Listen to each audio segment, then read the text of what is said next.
Ladies and gentlemen, welcome. It is the final day of StarSeries. We are down to the top 4, and I could not be more excited. The first match of the day is going to be RDU facing off against PF. I believe we're going to get RDU on the floor in just a second for an interview, but before that, let's look at the schedule for the day and actually see what matches we are going to be watching. It's going to be 5 series to determine who the best is. As you can see here, the first one, like I said, is going to be PF versus RDU. Then after that, we're going to go to Nyria versus Zalay. Then the winners will face off a little bit. The lower bracket, I believe, actually will be first, and then the winner will be determined in the next 2 series. Also, at this board right now behind me, we have a little bit of a game that we've been playing with all of the pro players throughout the entire tournament. They've been able to actually place their bets on the other players in each match, and they're going to be getting awarded a prize today based off of who wins that game. And right now, we can see Snowkiss is leading by a lot here. She has a total of 10 points, and it looks like it's going to be pretty tough to beat her in that. So we will have to see that towards the end of the day. But right now, I'm going to kick it off to the casters, and we're going to get this day started. Hey guys, welcome back. You're sitting with Thijs casting the final game. Yeah, well, great to be here at again, third day now, and the final day. I mean, come on, it's the final day. Super excited to see 4 players. We have here first Radu against PK. We can actually kind of recap what was happening in the past days. As you said, this is the 3rd day, so we started it on Friday. We had 2 group stages. On day 1, we had 4 players. On day 2, we had 4 players.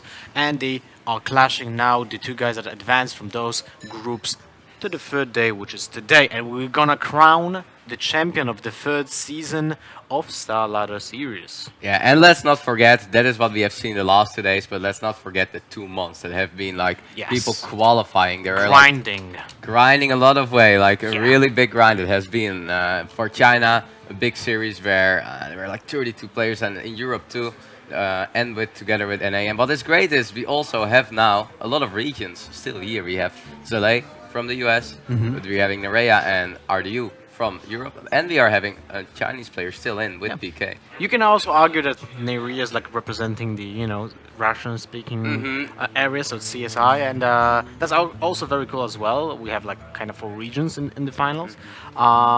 Especially cool since Nyria is actually Ukrainian.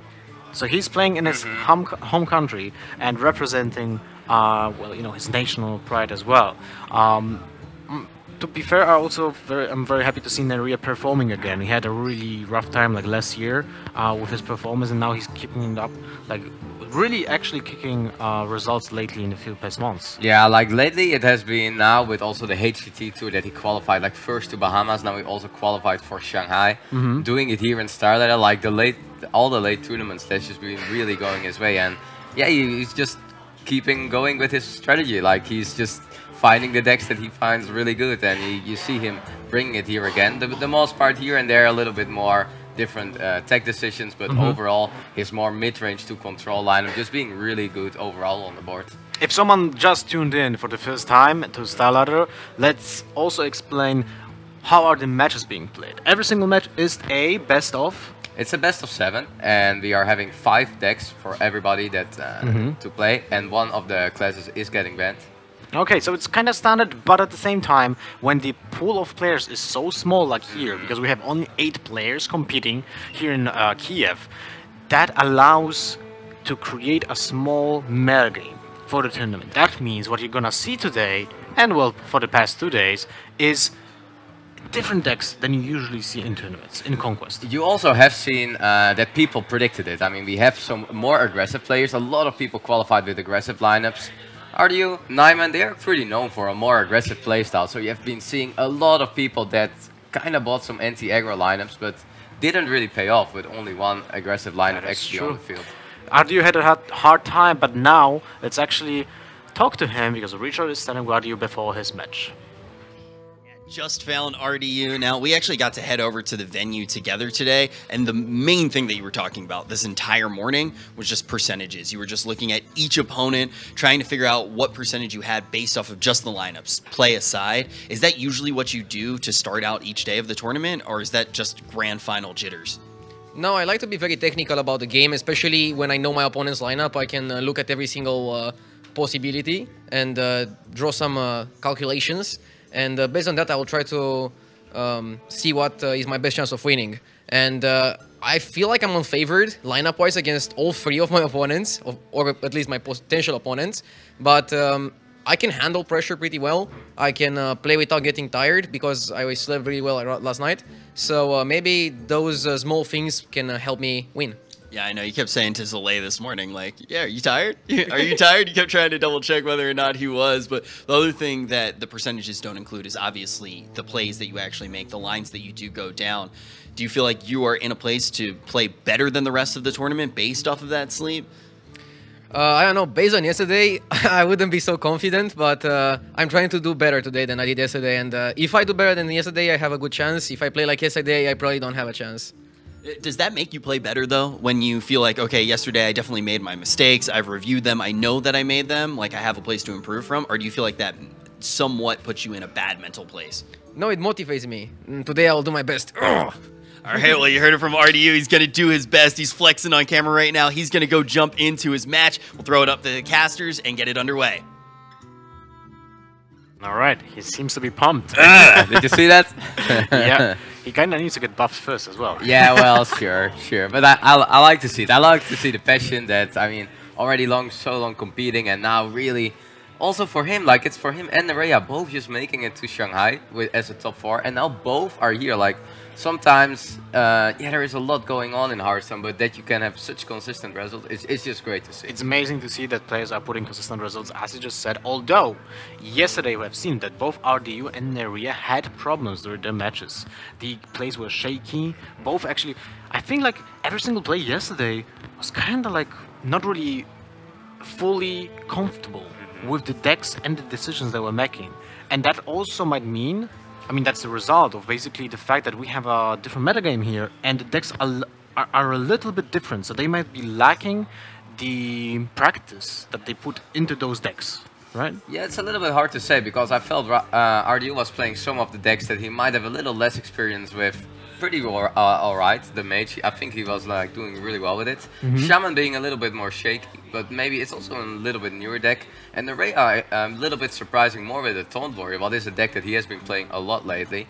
But I think both players shall be capable of like getting that back, and in the first day we also saw PF and Soleil making it. Yeah. And they played really well. I was pretty impressed by PF overall. Seeing his performance, had a strong lineup. We have been talking about it a lot, the no War Warrior, right? That's true. If some people didn't tune into day 1, PF is actually playing a Taunt Warrior without a single weapon. Just incredible when you think about it. Well, so far as sometimes, but that's like the only created weapon out of the deck. Yeah, but it kind of makes sense when you target a more controlish lineup. And let's say in a mirror match, the weapon is not really that important. I mean, it has some pluses, like an example, it allows you to clear the board after the brawl when a smaller minion survives, which might be important to get that 8 damage to the face with the hero power, an example, especially important against Shamans. But in general, you would rather have another taunt minion, like the Tag Creeper, in this case that PF is using instead of those 3 War Axes, to speed up the process of completing the quest. Yeah, and let's now also go to the match, because we are gonna start out soon, and I want to see a little bit more about the lineup. We saw the Rogue was getting banned from RDU. Talked a little bit with him before, and he was really expecting the Rogue ban. Druid being banned from PF. Yep, and I'm kind of sad to see the Rogue ban. I always like to see just Rogues being played out, you know, even if it's Quest Rogue or just Miracle Rogue. The decks are really interesting to watch because they're just so complicated. But now we have the Mage versus the Paladin. We did talk a little bit about this matchup before, right? Yes, and I mean, it is a really difficult matchup for the Mage. Definitely the Paladin, the more slower Paladin, is favored. And do you see that keep? Yes, that's very actually intelligent from PF. The Forbidden Healing. What is really important for the Paladin is to get the healing once the Mage is a little bit going for the burn play. Because at the point, the Medivh Mage has to burn, and you have to deal with the Medivh itself normally with the weapon, but the additional healing and Forbidden Healing, it's the strongest heal card that the Paladin is running, and True Silver can be nice, but Forbidden Healing is a card that is just really strong. That is definitely true, and that keep from PF speaks about the fact how much does he know about the matchup, right? If he keeps that card that is kind of useless for the next 10 turns, that knows he knows exactly what's gonna happen in this game, and he knows how to finish up the game. It reminds me on the times where you sometimes just keep Alexstrasza in your freeze mage or something to because it's just the card you know you're gonna need. It's so important. RDU starting here with the early glyph, not hitting the Arcanalis, but here the glyph, not what you're looking for in this matchup. You're definitely looking a little bit more for draw, burn is the first things. Yep. I guess Entity can be alright. Seems to be the best option, not because of the fact that it gets you a minion, but it can be used on a turn to bluff a counter spell. An example. You can just play it after your opponent plays the coin, so you keep it for a very long time. And an example, in a crucial moment when your opponent has to play the Forbidden Healing or clear the board, you play it first. Yeah, a little bit for the secrets, like deck lists are shared, so the secrets that RDU is playing are not a secret for PF, but when a secret is created from the gift, it's actually a real secret. So yes, exactly. He has to keep that in mind, but the Paladin has some great tools. I mean, a secret from the Hydra list, the coin there, he will have decent ways to see if he can get it out. How can Intellect? Well, it's always 3 damage to the face, so it's not that bad. Unfortunately, PF is able to now trade with the Pyromancer or just coin out the True Silver Champion if you would like to. But at the same time, we just, just did talk about the counterspell, and there is one in list of RDU, Mage. So PF might actually just keep the coin till the moment that counterspell gets out. Alright. For PF, it is going to be really important to not take damage from the board. He really wants to take the lowest amount of possible damage from the board to stabilize in life. He doesn't want to go to 20, 15 and be already scared that he has to use a heal card. Definitely not the Forbidden Healing. So I like the early Pyromancer play, covering the mana worm. Eye for an Eye is also a really neat secret, but not in this state of the game. It's Eye for an Eye. I like it as a Murloc Paladin, but I don't like it too much against as a Nuzlocke Paladin because you're not pressuring enough. You are just trying actually to survive, right? To survive, but also to just let the mage draw all his cards, but just have more healing than the deck is running from RDU. Makes sense. Cabal Courier is a decent pickup here for RDU, just fitting the curve a little bit better, because otherwise he will fall really early behind on one of the slowest decks in the meta, the Paladin, early on board. Yeah. All those picks are not fantastic, but at least the Medivh's Valet can deal some damage. And RDU has already the Mirror Entity in his hand, but he's not able to play it this turn. If he picks the Valet, he can't play the Mirror Entity. And I feel like he would like to... probably would like to squeeze it in this turn, but at the same time he's lacking the turn 5 to play, so if he picks the Valet he can wait with the Mirror Entity for the next turn, get some synergy there, and it kind of fills out the curve, because turn 6 is also pretty horrible, most likely Fireball and Ping, so he needs to plan that out a few turns ahead, right? He needs to, there are two things really important for RDU, it is getting the draw, draw is so important, and just try to play all your minions here on the board, but yeah, the draw, he's getting in some here and there, but it's a little bit on the low side, and I think PF is really happy how he's already kind of stabilizing on board at turn 3-4. Definitely has to be happy about that, especially with, having Wicked Flame available in his hand, and that is additional healing, the True Silver Champion, the Forbidden Healing, that's so amazing to see already. RDU, even with the Pyroblast and the Firelance Portal and the Fireball, he's not able to kill PF even from the 25 HP, and not to say, about the rest of the healing that there's waiting for that. Okay, Alexstrasza being drawn, even not helping for this, definitely a great draw, because you just want to start with Alex. You know then what the heal is there. If there is a Ragnar's Lightlord, you have to deal with Ragnar's Lightlord, with a Polymorph, with a Burn. You just need to kill it, but you would like to start with the Alexstrasza first, see what all the heal mechanics are, because what RDU is just hoping is that he draws before the Paladin gets all his heal that he has running in the deck. PF also running an Ivory Knight, there is just a lot of heal around with True Silver's Ivory Knight, Wicker Flame. Yeah, and the Forbidden Healing and Ragnaros being of course the two strongest tools. And that is a point why the Paladin is favored. Like, it's really hard. Also with some weapon hate from PF against the Medivh. Yeah, right. It's really tough to get on board or burn, or it really has to get together. But at the same time, I feel like Paladin is such a strong deck from PF. Probably would get a win at some point of the match anyway, right? So it's not a big loss that RDU actually has this matchup as at the beginning of the match. He just need to shake it off if he loses and, you know, try his best. Yeah, Paladin overall really strong against RDU's lineup. His Shaman can maybe do alright, but yeah, it's a little faster, but the Paladin is running pretty great clears. Having a Taunt Warrior, I think that's will be the toughest X for RDU to get out. The Taunt Warrior is getting targeted really heavily by PF. So yeah, the Mage.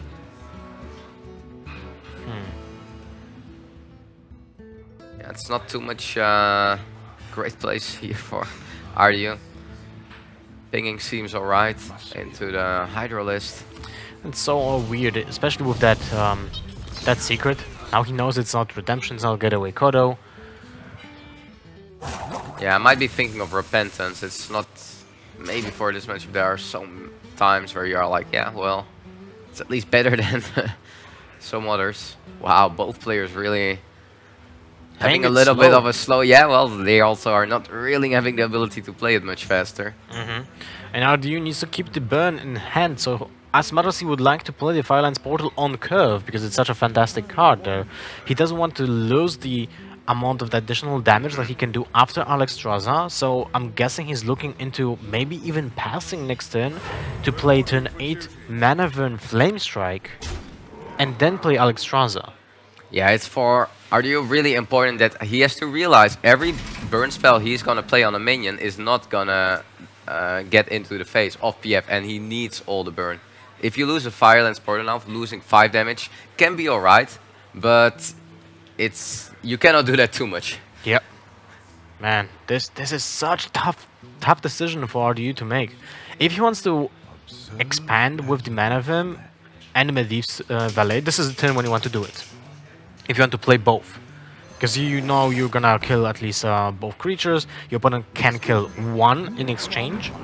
So most likely the Manavim, because it's so potent, and at the same time you still get to keep the Medivh's Valet, which can deal some damage to his opponent's face. Stampeding Godo is such a great card against Mage nowadays. Mage playing so many mana burn, but also the Arcane List, the Medivh Spell, like everything the Mage is playing, besides maybe Alexstrasza and Medivh, are just getting targeted by it. Oh man, that Mirror Entity, if you would nail actually a Tyrion. Yeah, well, I think that is what RDU was a little bit planning on, but I mean, PF knew that too, and definitely before turn 8 want to play another minion. Yep. Alright, well, that glyph might be very important. If it gets another burn spell, that would be fantastic. The 5-drop is unfortunately a 4-drop instead. It's a Yeti with a different artwork, but... It's alright, it's not too bad. It's decent minion. You could have gotten Bomb Squad instead, right? Or Doppelgangster. Yeah, I mean, for Rive, it's kind of alright, and well, PF is a little bit struggling, and this is what you can get, like, if you keep cards like Forbidden Healing, a card you're not gonna play the first 10 turns, yeah, you have a little bit risk on the board. But it wasn't that bad for PF. I mean, as a Paladin... It will be nice if he would have hidden Stonehill Defender earlier, or like definitely. some... But if he wouldn't keep the Forbidden Healing, there's a chance he doesn't draw it the entire game and lose the game because of that, right? And when you play against the Mage, the chances of you dying really fast is, well, you know, it can happen with double Manavim. But other than that, it's really not that fast.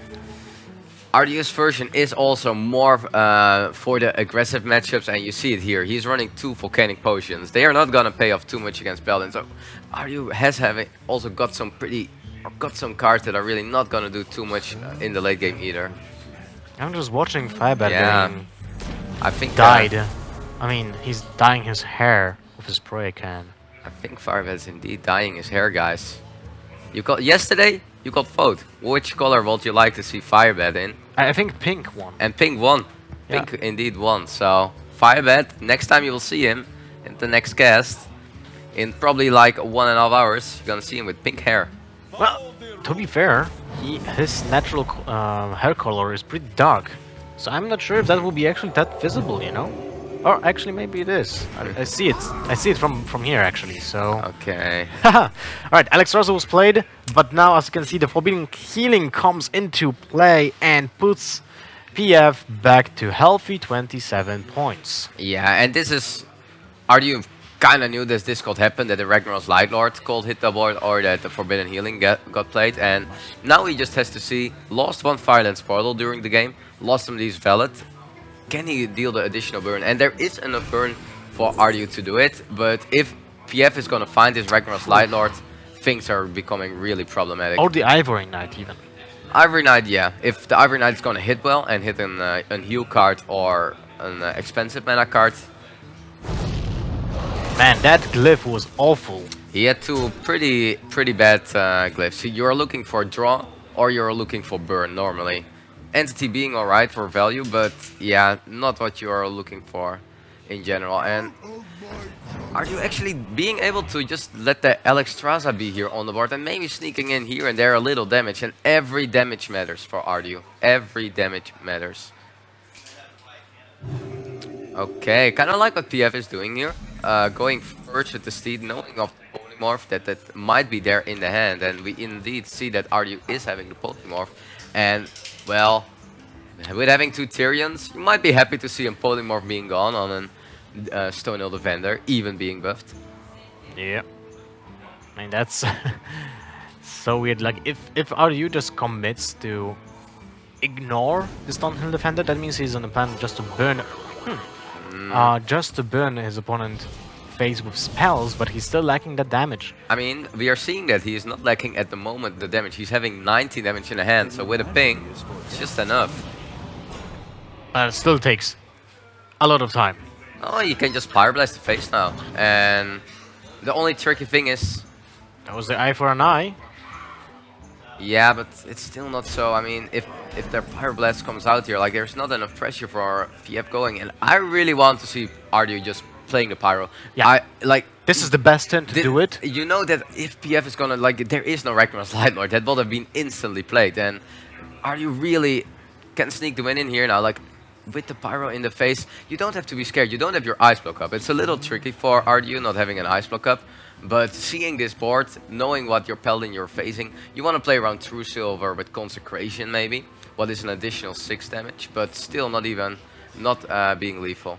Well, he has also the Blizzard, so he's guaranteed to not die this turn because he's just facing a Paladin, right? There's no way of bursting down 17 HP with that amount of damage that is on board, so RDU recognizes that, plays the Pyroblast, he has a way of just killing his opponent next turn. If that doesn't happen, he can still stall the game with the Blizzard that he got from the Glyph. And look at that! The Wicked Flame is not able to attack, and that means, with no other way of healing, RDU will have it. Yeah, and it's really so important for RDU that the early draws, getting as much draw as possible, and just going for the Alex, going all your burn in the face, and just hope that PF is just not getting all the heal that he is running in the deck. And yeah, he kept on Forbidden Healing, but you see, and the Burn Mage is a really strong deck. There is a reason it's a really heavy tier 1 deck. Even the matchups that are running a lot of heal, you can still burn them out. You had actually pointed out in the beginning that it's so important to not take the damage initially in the matchup because you can die even without Alexstrasza. Here, maybe PF could have been even kind of more aggressive with the True Silver Champion just to kill the mana Vim and keep the Pyramids on board and just to pressure a little bit the Mage, right? But at the same time, it's so hard to predict what will actually happen within this matchup when you know that your opponent is potent of doing whatever is possible with the Glyph, right? The only thing I didn't like from PF's perspective is not playing Wicked Flame earlier. Yes, I think that it had to come out. Like, I would have dropped it. Instead of the Curator, right? Somewhere, like even 2 turns before, there was room to play it, and not playing the Wicked Flame, I mean, you need to have it on board for the additional heal. Yep. But RDU, you see it on the smile, a little bit of the face. Yep. You know this is this is an unfavorable matchup, and this is a big win actually for RDU. He also said like he is unfavorable, a little bit unfavored in the matchup, maybe lineup wise, but now already here turning the tables a little bit by getting the Mage out at the start. And for some maybe less experienced players or for people that, you know, just started playing Hearthstone, this is an exemplary match of both players exactly knowing what they have to do in the entire matchup, having a strategy, sticking to it, and just not relying, you know, on basically on random stuff, right? It's just about the way you plan your game before you even started, and both players had that in their mind. So it's pretty cool to see those matches when people like to complain about RNG in Hearthstone, right? Okay, now we're gonna go to Richard because I feel like Firebat wants to show something.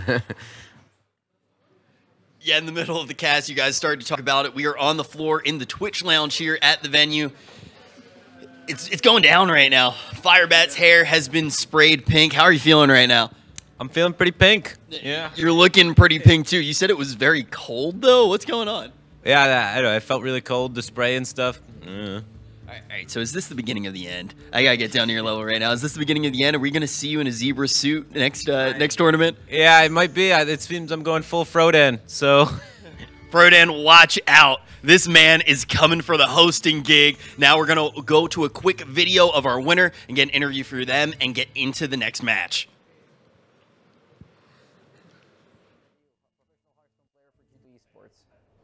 The full schedule is like I wake up, I eat a little bit, I start streaming. After finishing the stream, I usually eat a little bit more, and then I proceed to do other activities. And then if I have some more time, or if I have a very important tournament coming up, like this one here, then I will also spend more time on practicing after the stream.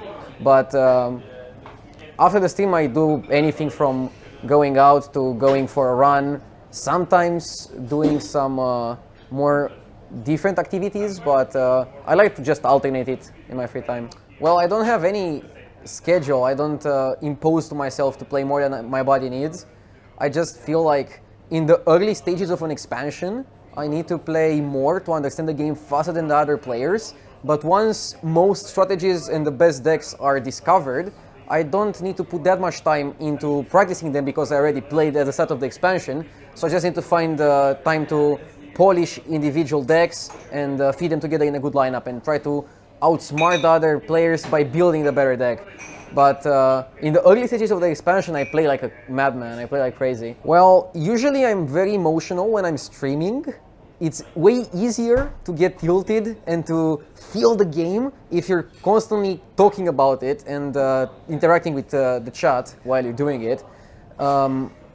My opponent getting lucky or me getting lucky or something flashy happening is way more exciting when other people are watching. But when I'm just playing by myself or playing in a tournament, I don't usually put that much, I don't know, focus onto these moments. I just try to treat everything as if I only care about what I am doing and not about the random elements, and I try to maximize the way I play.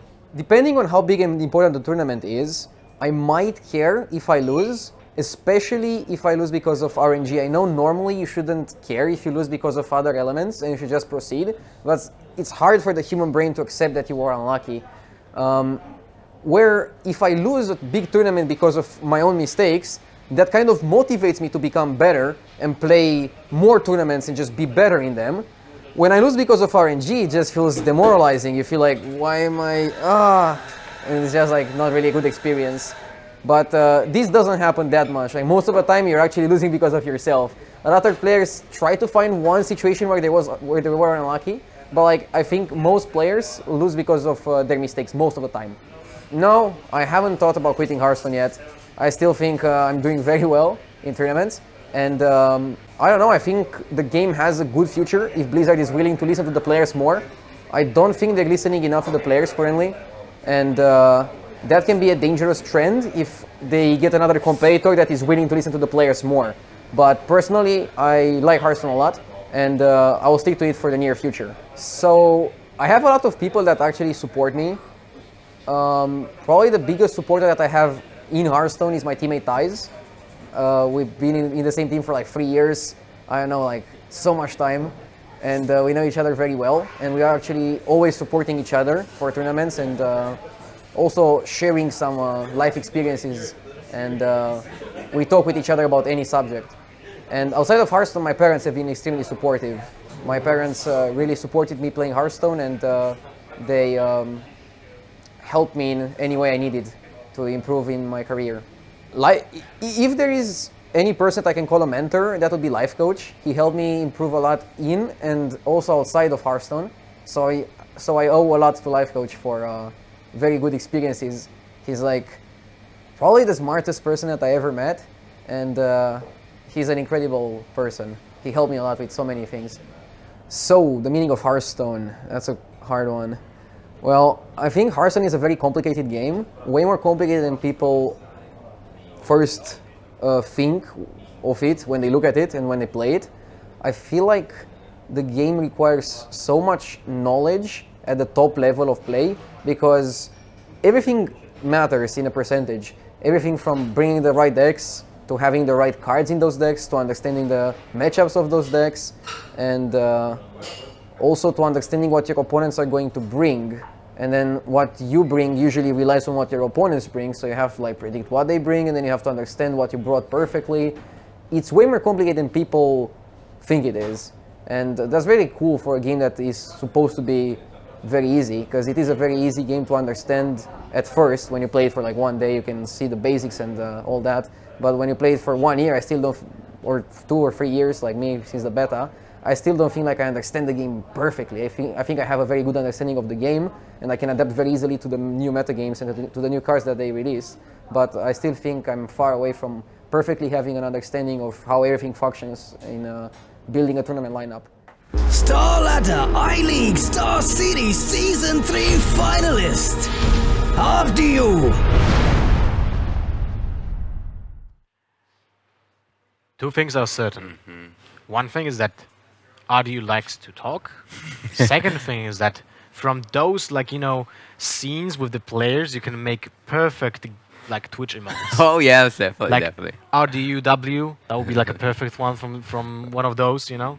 But now we're going back into the game. As you can see, Druid and Rogue were banned for the players. And RDU did take the first game in an unfavorable matchup against the Paladin with his Mage. Yeah, it was great to also see a little bit of the insight from RDU to how just passionate he is about the game. I just love to see these interviews from all the players, where they are coming from and what they want and achieved throughout their whole careers. But here we are going into a Paladin mirror, a control Paladin mirror, a really, really control heavy matchup. And RDU is running a Zov Paladin, but it's a kind of interesting choice because he only has 2 Death Rattle cards. It's an Infested Torn and the Tyrion. That means that basically in most of the situations you will not even get 2 of those in the same game unless you go, you know, full fatigue.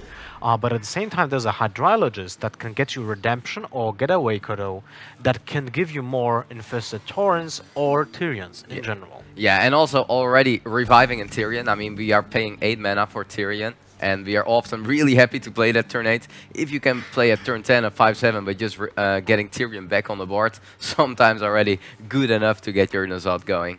Definitely true. And also, both players playing with the Doomsayers, this is where Stampeding Kodo can shine.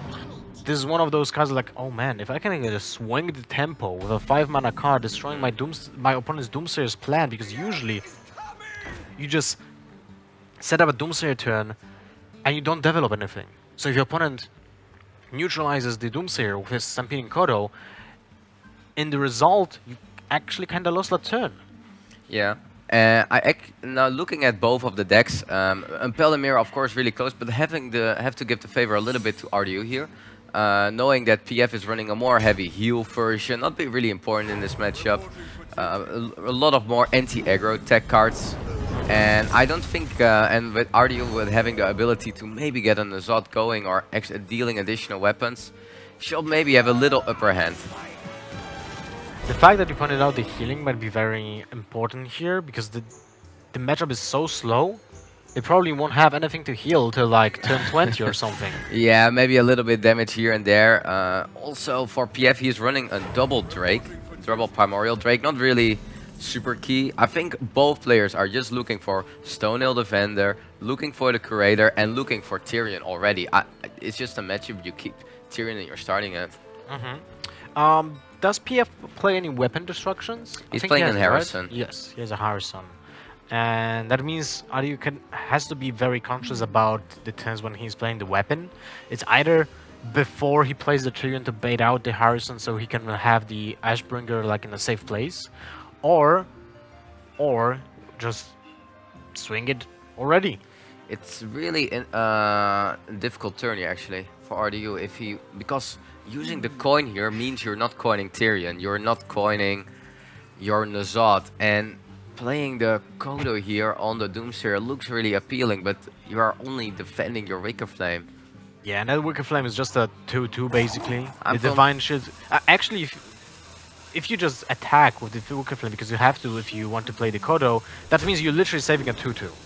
But you're getting a little head on board because you develop the 3/5. Exactly. So it's 5 damage in the upcoming turn.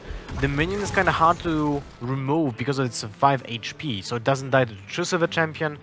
And it's this setup with 2 minions on board on turn 4 most likely will allow you to play the Spiker Steed on 6.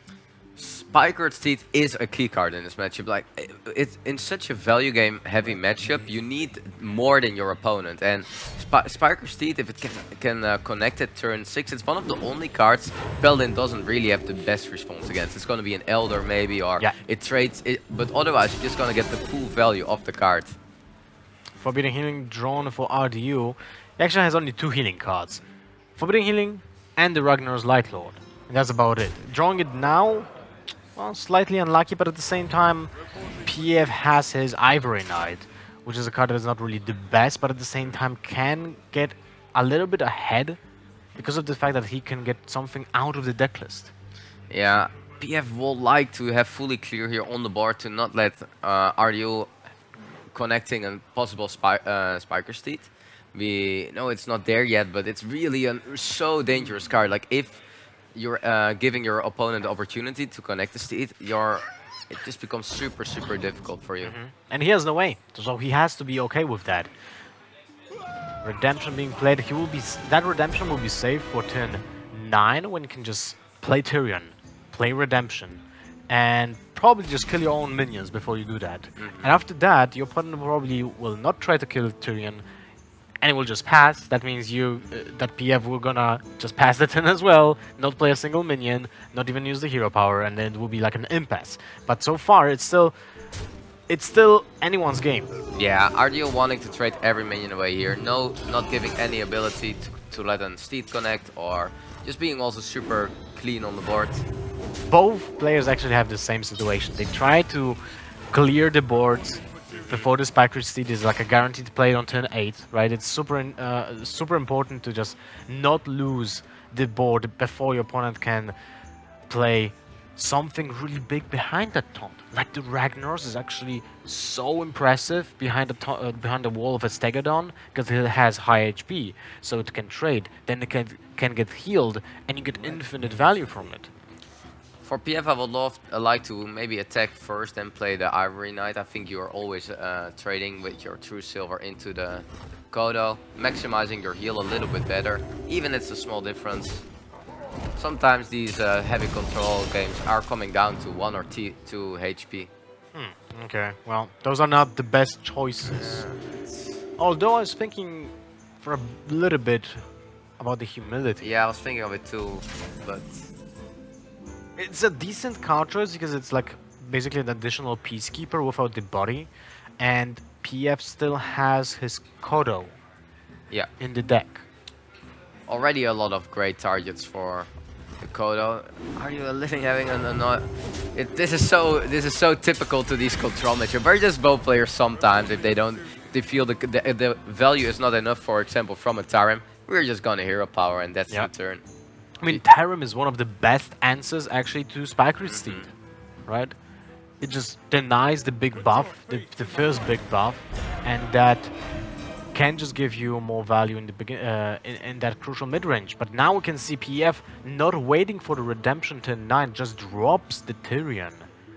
Interesting, because if there's a Tarim, that actually means the Tyrion dies. Yes. But it's kind of expensive in a way too. Huh, okay. Well, now we're in an impasse as well. I also think PF is anticipating that, yeah, well, if I play a secret, RDU is never going to trade it away anyway. I mean, that's the last thing he might want to do, to let the redemption pop. It kind of slows down the entire game. And also at the end, if you're, if the redemption connects on Tyrion and RDU is able to kill it also, the only thing you're getting is the same weapon. So at the end, sometimes it's super fancy, but sometimes, in theory, it can also just not do it too much. Well, you get the body back, right? So it's great. It's great with the Divine Shield, definitely. What do you think about just the Spike Steed here? Or even the portal on it. And just pass. Looks like buffing here is kind of appealing because you don't have a way of getting rid of the Divine Shield or decreasing with an Elder the power of your opponent's Tyrion. So I like to at least play one of the buff cards here, yes. Wow. Well, there we go. Forbidden Healing on Tyrion? It's actually, I won't mind it too much here. Right? It's kind of useless in this matchup, and you just denied the clean trade with your opponent's Tyrion. Yeah, I actually think now it's a little bit tough for RDU here knowing what this secret is. That's the big problem. Like, Getaway Kodo really good here. Noble being makes the trade completely different. I think the Protector seems to be alright here. You just want to pick the most. Amazing. You want to just pick the most offensive one there. Yeah. And now that RDU Peacekeeper, the Tyrion, that means he doesn't want to attack into it at all. Because if he fears the redemption... I think he fears the Getaway Kodo. Yeah, I mean both actually, right? They're both really kind of awkward to deal with. That means he was just gonna wait out. That was no problem, like he didn't overextend so much. The Tyrion gonna die at some point anyway. Stonehill Defender is not worth anything. And Peacekeeper is just one card that slowed down the game. And now PF, if he commits to equality and clear, that's totally fine. RDU has a way of refilling the board. If that doesn't happen, he can benefit from either the Tarim or the Protector. And PF just can't really do much. This 10, if he just plays something else, it dies because of Pyromancer, an example, and then you Redemption or Getaway Kodo, something really unimportant. PF having just a big problem now. Now he committed to the redemption of playing an other minion. He might be a little scared of AoE clears from RDU or ways to like let the redemption pop on a higher list or something else with just a consecration. Well, this seems like a decent turn for Tarim, but at the same time, kind of overextending maybe. Yeah. If you go for the Protector, you can attack with the 6/6 and the 3/3, and then finish up the entire Tyrion without the 2 minions. But now RDU got the confirmation that it has to be Redemption or the Getaway Kodo. So do you even want to do that? I get it's actually Redemption is kind of alright for RDU. It's really the Getaway Kodo being painful, and he's also thinking I maybe don't want to kill my own Tyrion. He's a little bit scared of weapon hate here and there. So I think it might just be a really slow turn again for him. Yeah, it's It's kind of how I was also thinking of this matchup.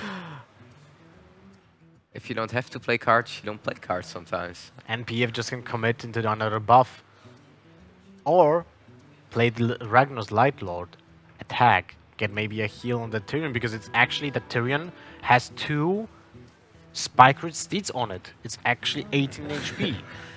So what he can do, he can actually Forbidden Healing himself after he plays the Ragnar's Light Lord and guarantee the heal on the Tyrion. I really like what we are just seeing here for a game. Like, it really comes down from, no, I don't allow this. I want to my opponent to use more resources than he's currently having to do anything myself. And I love to see that these matchups are also around. Just to, no, I want more from you. I'm not gonna play another card. I'm giving too much value away and wanting more resources out of every card possible. So difficult again for RDU. Like, committing is just so scary if there are ways to clear. Options.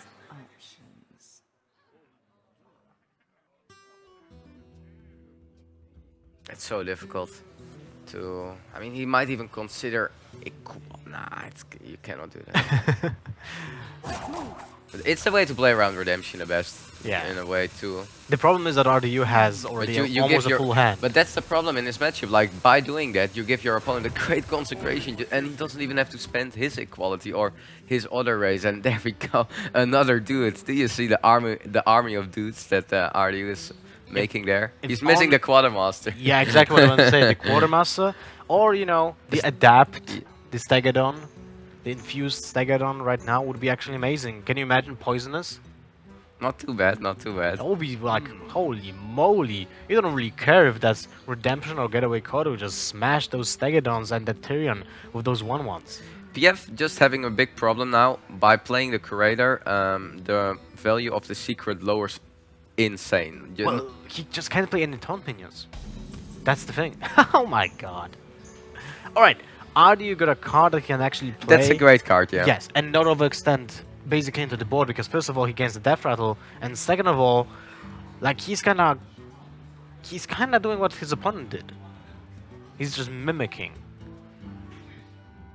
And what he can also start doing is just attacking with one recruit into that Tyrion and play another one.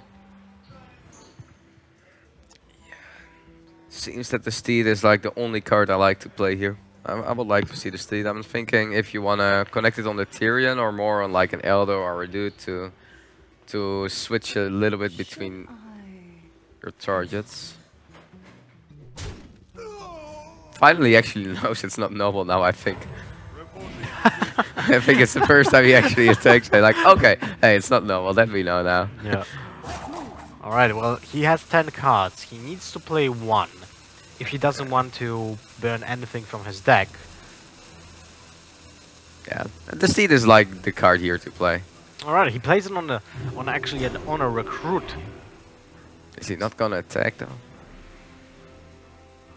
Really patient indeed. And PF is getting to a point when he actually next turn will also have 10 cards. And that means both of those Stunhill defenders can be played, because then they give you another card to your hand. Well, actually, if he just commits a minion, he can play other minions, so not that important. Okay, he goes for the Ragnar's Lightlord. He actually played something. And he heals for 1 to the face. Fantastic value. Alright. So, for RDU, what does this change? It changed a little bit that that now PF is not so on the Tyrion plan with the secret too much. So maybe it's hard though, because Ragnar is also having HP to abuse it in any way, and the taunt has to get dealt first with. And that's so great about this matchup. Like, it's really hard to just figure. Like, it's really hard to figure out what are the correct lines in a way to go, because everything it just has a reason behind it. It just all has a reason behind it. RDU would love to kill the Ragnars first, I guess. But the problem is, if he wants to do that, he would have to commit into equality, and then it still doesn't trigger well because the Tyrion was just played first. I think he's just gonna pass again. Yeah, I guess. What a game to start with, Lothar. The problem is that now the Tyrion gonna get healed. It will be a free 17. That is a slight issue. Well, both, like, yeah, but well, what can I do now? RDU also a little bit. I love to see RDU finding out the great control decks a little bit here and there. He's like, what am I? Is this the way to go here? Is this the way to go? And I think both players having that. It's like, is this the way to go for this mirror match? It's so tough.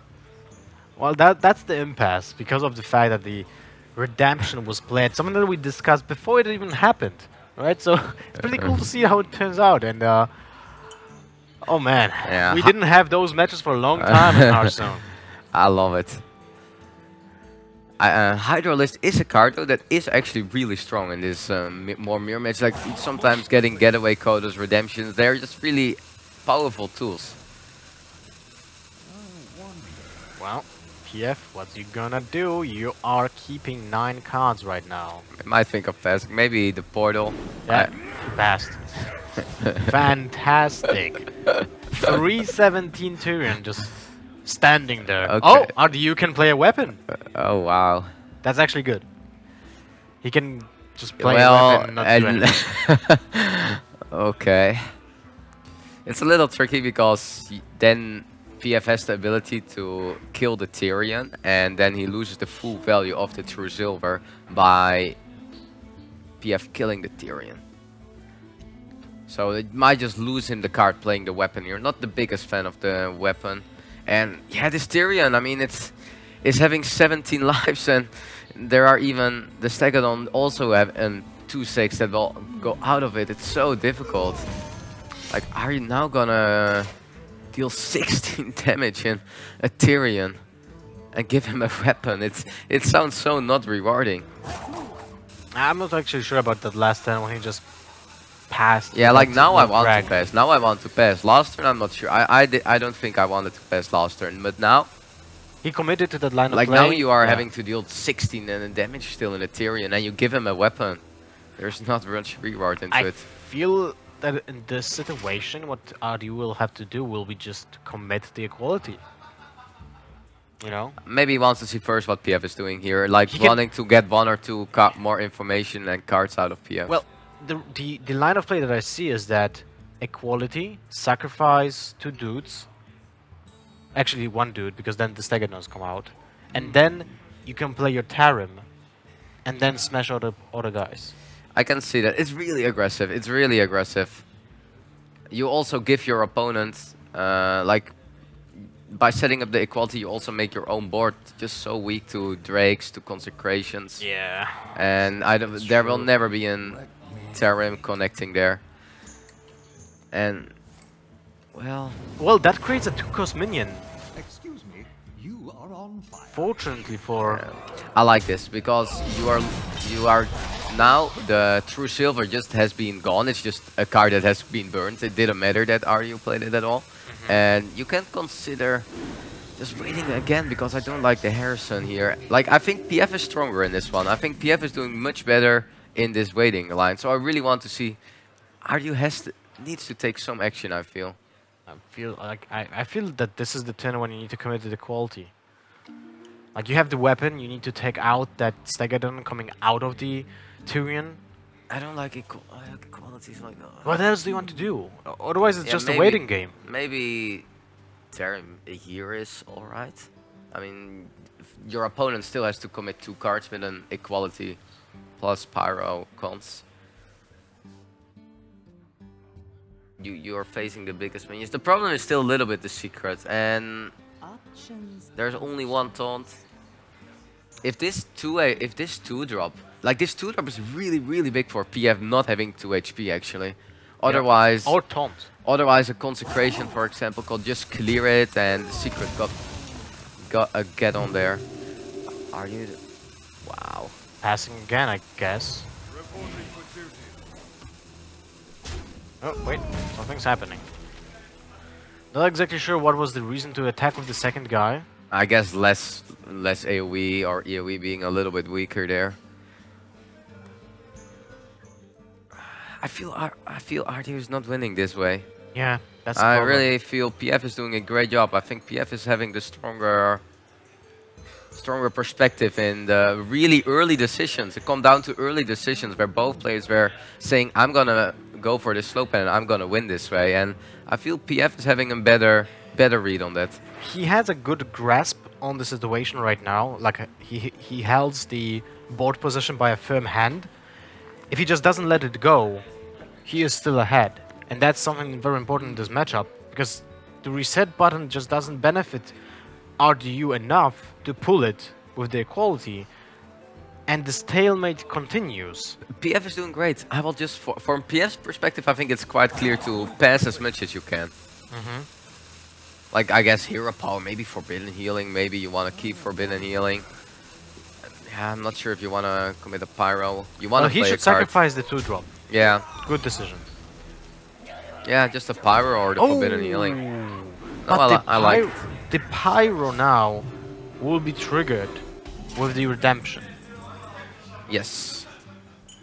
Now RDU has finally the chance to play the Drake, kill a minion. Yeah, Drake or Cons. Drake is also making your own board more weaker than it benefits you. Goes for the consecration. Yeah, I like that more.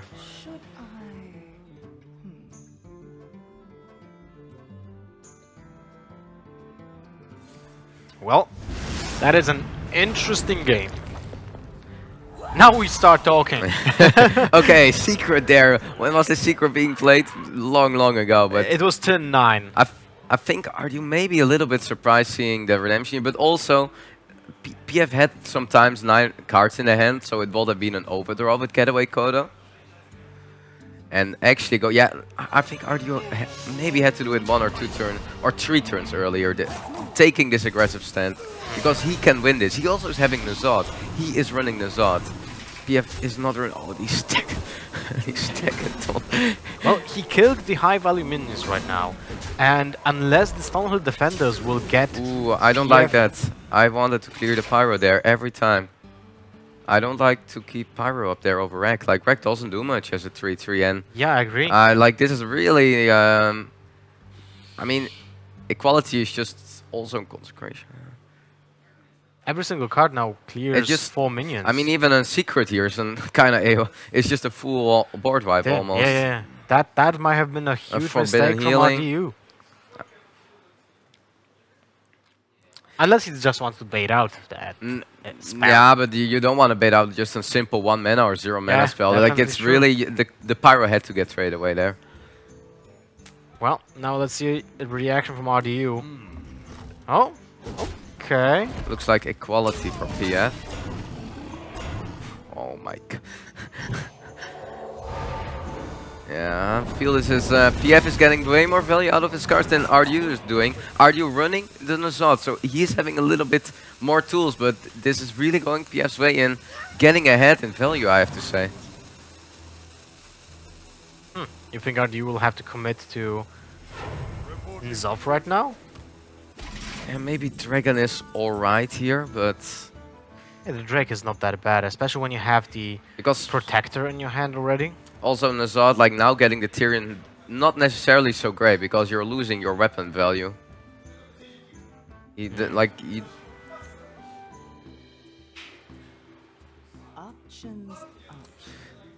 Primordial Drake seems to be alright, but he definitely has to find ways to get a little bit more initiative going, RDU.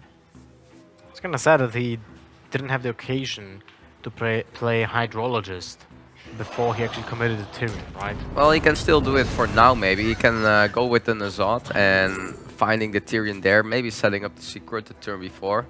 He gets the Getaway Kodo. Yeah, these other 2 are not the picks. It's so funny to see that Getaway Kodo on its own didn't find place in decks, but the Hydrologist is good enough to play, you know, like a combination of Getaway Kodo, Redemption, and maybe Noble Sacrifice for some matchups, right? That warrants the card to be good enough. It's so interesting also, PF really not going for any draw mechanic. He had the Curator, what could have been alright or great. Having the Harrison also earlier that he could use on a great weapon, but just taking a really slow fatigue plan. Yeah, and he can play the Curator when he doesn't draw a card, basically. I think PF is really on point how he's playing this. I really have to say PF is really on point with how much value he needs from the cards and trying to maximize it in every possible way. He's even counting something right now on his fingers, so he counts to 5. Well, those are horrible taunts. No Death Rattle effect as well. Yeah. No big value. Are you definitely looking for another Tyrion, just for a greater Nazad value? Tarim also being alright. Also, like, the Protector is alright, but not the greatest one. Yeah, Lord of the Arena is going to be the pick here for RDU, I would say. I don't want to pick these other 2. Yep, I agree. I don't want to pick Lord of Arena either, but... You don't want to get a Silverback Patriarch, which is exactly a Stonehill Defender, but it's just a beast. I think this is an alright turn for Doomsayer. The pressure is low, saving your Pyro equality, and asking another resource for PF. PF definitely not too sad seeing this and being alright, putting an additional card in here because he's having 10 cards. Yep. What a game. So, if one of the players wants to kind of seal the game, 8 cards left in PF decks and 8 cards left for RDU. So they're on point when it comes to the draw. Well, both didn't draw a single card, right? Yeah. But the way this game gonna develop is one player is gonna just stick one more threat than the other. Yep, and where I first had RDU looking at the list a little bit favored how this game is standing out and how strong PF is taking his direction, I feel he might have just a little bit more left. Even already losing the Ragnaros, losing the Tyrion. The very huge advantage for PF is the fact that he didn't play a Tarim yet. And that means that every single one of those 1/1s can be used to push for additional damage when it will be coming close to fatigue. Yeah, Tarim being a card that is probably the best at the very, very, very end in this control mirror. Another getaway Kodo. Well, it can be played right now. If you go for the getaway Kodo into Protector, it's not really that terrible. If the Hydrologist dies, well, you get another secret. If the Protector dies, you still get to develop another huge creature. Getaway Kodo by far the best secret, I would say, for this matchup. Redemption being alright at some spots, I think. Depends on the creature, right? Yeah, but just Getaway Kodo, you just get more resource, and that's what you want. You have additional cards in your hand, in your deck, actually, that you normally are not having. Well, that Kodo comes in handy. Is able to kill the Hydrologist with the Divine Shield. That pops the Getaway Kodo and plays around Redemption as well. Unless PF just wants to give the Protector back to the hand instead of the Hydrologist. So for RDU's perspective, he has been seeing one equality and maybe wants to like get some more resources on, but the Nazat has to come down for RDU. He can wait, he is running also, he's running one additional Death Rattle with a Torn, but if you want to really wait for that, and the value of it is also not so insane, and now having the sign that he didn't pick up any additional Tyrion from his Toenail Defenders, might want to go for the Nazat really soon. The problem is that PF still has an answer with form of Peacekeeper and Kodo as well. Yeah, I mean, there are a lot of answers in Paladin. Paladin is... okay, and... nicely played by PF, going slow, playing around those secrets. I mean, PF is just doing the best, but not doing much. It's just it's just literally what he has been doing, and he's really taking a stronger end of that.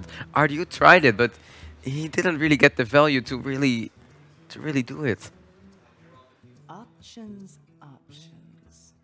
This seems like a decent board for the Consecration being played, but at the same time, will there be a better situation to play it? You need to think about when they use the equality, when the Tarim will be used. What do you need after the Tarim turn?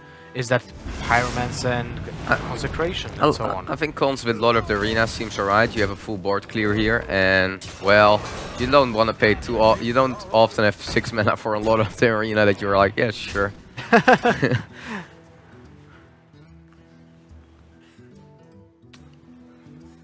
This is finally the turn when PF can play his Harrison Jones if he really wants to, but there'll still be one Tyrion played.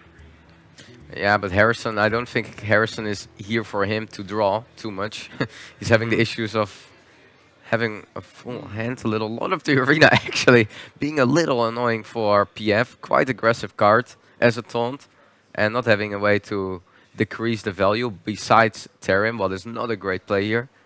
I was honestly a little bit surprised. I mean, the turn was great by PF, the last turn. It seemed to be an awesome turn to play around the secret, and seems like a proper decision, but it has consequences. And the consequence is that now the Kodo has a 50-50 to hit a bad target. Yeah, I don't think Kodo is that appealing here. Maybe Stonehill Defender, defend yourself a little bit more, together with a True Silver or something. Like, the pressure at the end is not too high. I wouldn't mind... oh, really? I'm super surprised by that. Super surprised. I don't know if I'm... Okay, this makes a little more sense though now. With this secret connecting to... Because, well... He has to pass the minion. There is some interaction here though, with the dude being, of course, being played before Terran. So if with an AoE clear, the secret will pop on the 1/1 recruit. But then you lose your board if you would like to do that. Yeah. So that's not the best. Like a Wild Pyromancer Consecration or something could be really, really alright here. Then I would rather just play Consecration, sorry, Equality, and just trade. Mm-hmm. Yeah, but Getaway Kodo is the problem here. Like, you give Terran back in the hand. That's true, but if you give the Terran back to the hand, you still have your board. And that means the Terran is not really that impactful. You have the board, but yeah, I don't like 1 HP minions against Paladin. With double Drake in PF's deck, it's gonna be really tough to not get punished for it. Wow. RDU taking the slow round. I mean, it's tough because we are getting at the bottom of the deck and he knows there is the equality left and most likely in the hand. Was not in the hand, but being drawn now. Oh. Man, I don't know about that hero power last time. No, it's... I feel RDU's not on point with how to play the Paladin mirror here. That was actually a crucial way of getting that value that is very needed in this matchup from the Getaway Kodo. And it's not the first time. Like, there have been too many times where great cards for the Paladin mirror have been used without the value that he needs. And now he relies so much on a Nazad. And his Nazad is already not so great with not running Karen. And yeah, I'm really scared. I cannot see it anymore actually now. Like, after this also happened. And now RDU is drawing those cards that he doesn't really want to see. Acolyte of Pain is one of those cards that when you go close to fatigue, well... Like, he needs to get a Getaway Kodo now and then play Nazad. That's his only way. I think it's the only way for RDU to get back, to trade here maybe and set up Getaway Kodo and follow it up by Nazad. Like, it sounds insane, but this Getaway Kodo has to hit Tyrion or has to hit Nazad. It has to. Man, that sucks. Yeah, I think this is so... And here, I think this is the time for PF where he's like, yeah, this is what I would save my... Like, PF definitely saving the last equality for the Nazad turn. He knows there is Nazad from RDU. It's a little tough, maybe, to fully... Let me think. Well, if he just plays Equality right now, he knows the threats are gone. Yes, and that's why, like, here, it sounded strange, but I think RDU had to just play Getaway Kodo pass and then go Nazad. Like, this way maybe it's like a winning line by if there is no equality for PF. And it's so sad that even if he would just play Getaway Kodo pass last turn, he cannot attack with the Hydrologist because then he gives the Tyrant to his opponent. But now PF has the clear and that means there are no big threats left for RDU. How does he win the match now? Yeah, the secret being a big problem. That actually also making that turn a little bit weaker by Getaway pass. And here, now you're seeing PF Stonehill Defender, the Stonehill Defender. Actually great in this match. Yeah, it's actually insane when you think about it. So much health. And this is not a match here where you can go for the burn plan. I mean, RDU knowing there is a Forbidden Healing and both players are just at the end of their deck. Ivory Knight being a card that is still in PF's deck. Like, there is no way that Pyro Equality on a Stonehill Defender board is what you want to do. RDU needs to kill those minions, and I feel like he needs to commit to the Harrison Jones. Even when he draws a one card, he needs a minion on board. He needs some pressure. Otherwise, he's just not able to cleanly finish up the game. What are the cards left for him actually? There's a Tauren left as like an alright. He has 3 cards left. One of that is the Tauren. One of those is the Tauren, and the other ones... Yeah, the game has been really slipping away for RDU, and this just doesn't come down to one turn. It came down to just the direction he took in this game, and PF just showing. I think PF is showing here really how to play the control Paladin mirror. I think it's so difficult to play this matchup perfectly or to play it strong, and PF definitely making a really strong appearance here with the control Paladin mirror. RDU has the Tauren and the Ragnar's Light Lord and the Curator. I think Curator is great if it doesn't draw in this matchup. So yeah, I mean, PF had the same plan.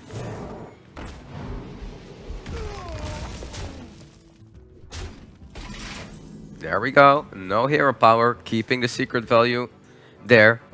Something that he has been doing already from the start. We saw it with the first redemption. The redemption being a really just gave 3 full turns for PF, and now also just not making the 1-1 recruits. Should I?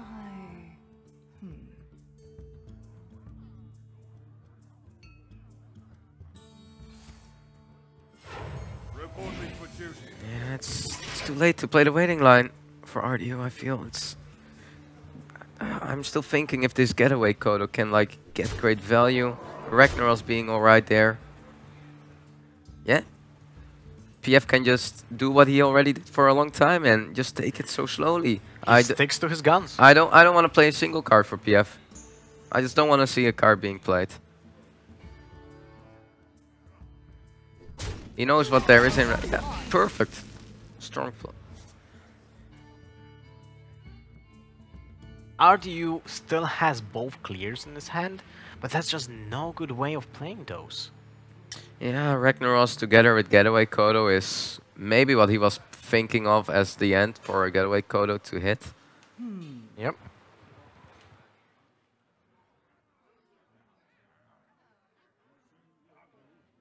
So if you... RDU needs to space out his threats the same way PF is doing, but at the same time he needs to find time to change the board to his advantage, right? To get the priority, to get the initiative. And to do that, he would need to sacrifice the equality in Pyromancer. RDU is just too late. He is just too late. Like, there were opportunities to do it earlier. But he took the slow direction, thinking with his deck he has a better shot in the late game. I actually think that was a fine read, because he is running the Nazad version, but the way that he didn't get secret values, the way that the vendors did poor, the turns where he actually played cards that maybe Shaman had been played, over-committing, just really getting punished for that. And what's even funnier is that RDU might just stick to his weapon not being smashed even once, so Hearthstone can be played by PF. I mean, we both see both players still with Harrison in the hand, both players not playing, or PF not playing Curator at all when he called it Curate on curve. It's so funny. It's definitely not the way you usually look at the matchup, because of the fact that both players know their entire deck. I mean, their opponent's deck, right? So they can plan everything so neatly. Yeah. I mean, it is a really strong way. The Paladins are just not killing each other in the mirror match. There's just too much removal, too much heal, too much strong minions and health. So the slow way, there will be a Paladin, and maybe it doesn't always go to fatigue, but it is always the slow way that where one of the Paladins normally takes it. There's the clear. Okay, actually going for the Pyro with a secret here. That means he wants to develop the Infested Tauren this turn, I guess. Yeah, and keeping the Pyro on the board. Maybe just actually the Harrison Jones this turn. Yeah, I won't mind that. I think it's the ground. Otherwise, you're gonna make. I mean, there are no weapons, right? For PF left. The double True Silver Champion was played. The Ashbringer was already used. And that means the Harrison John has a target, but at the same time, it's the biggest, baddest minion.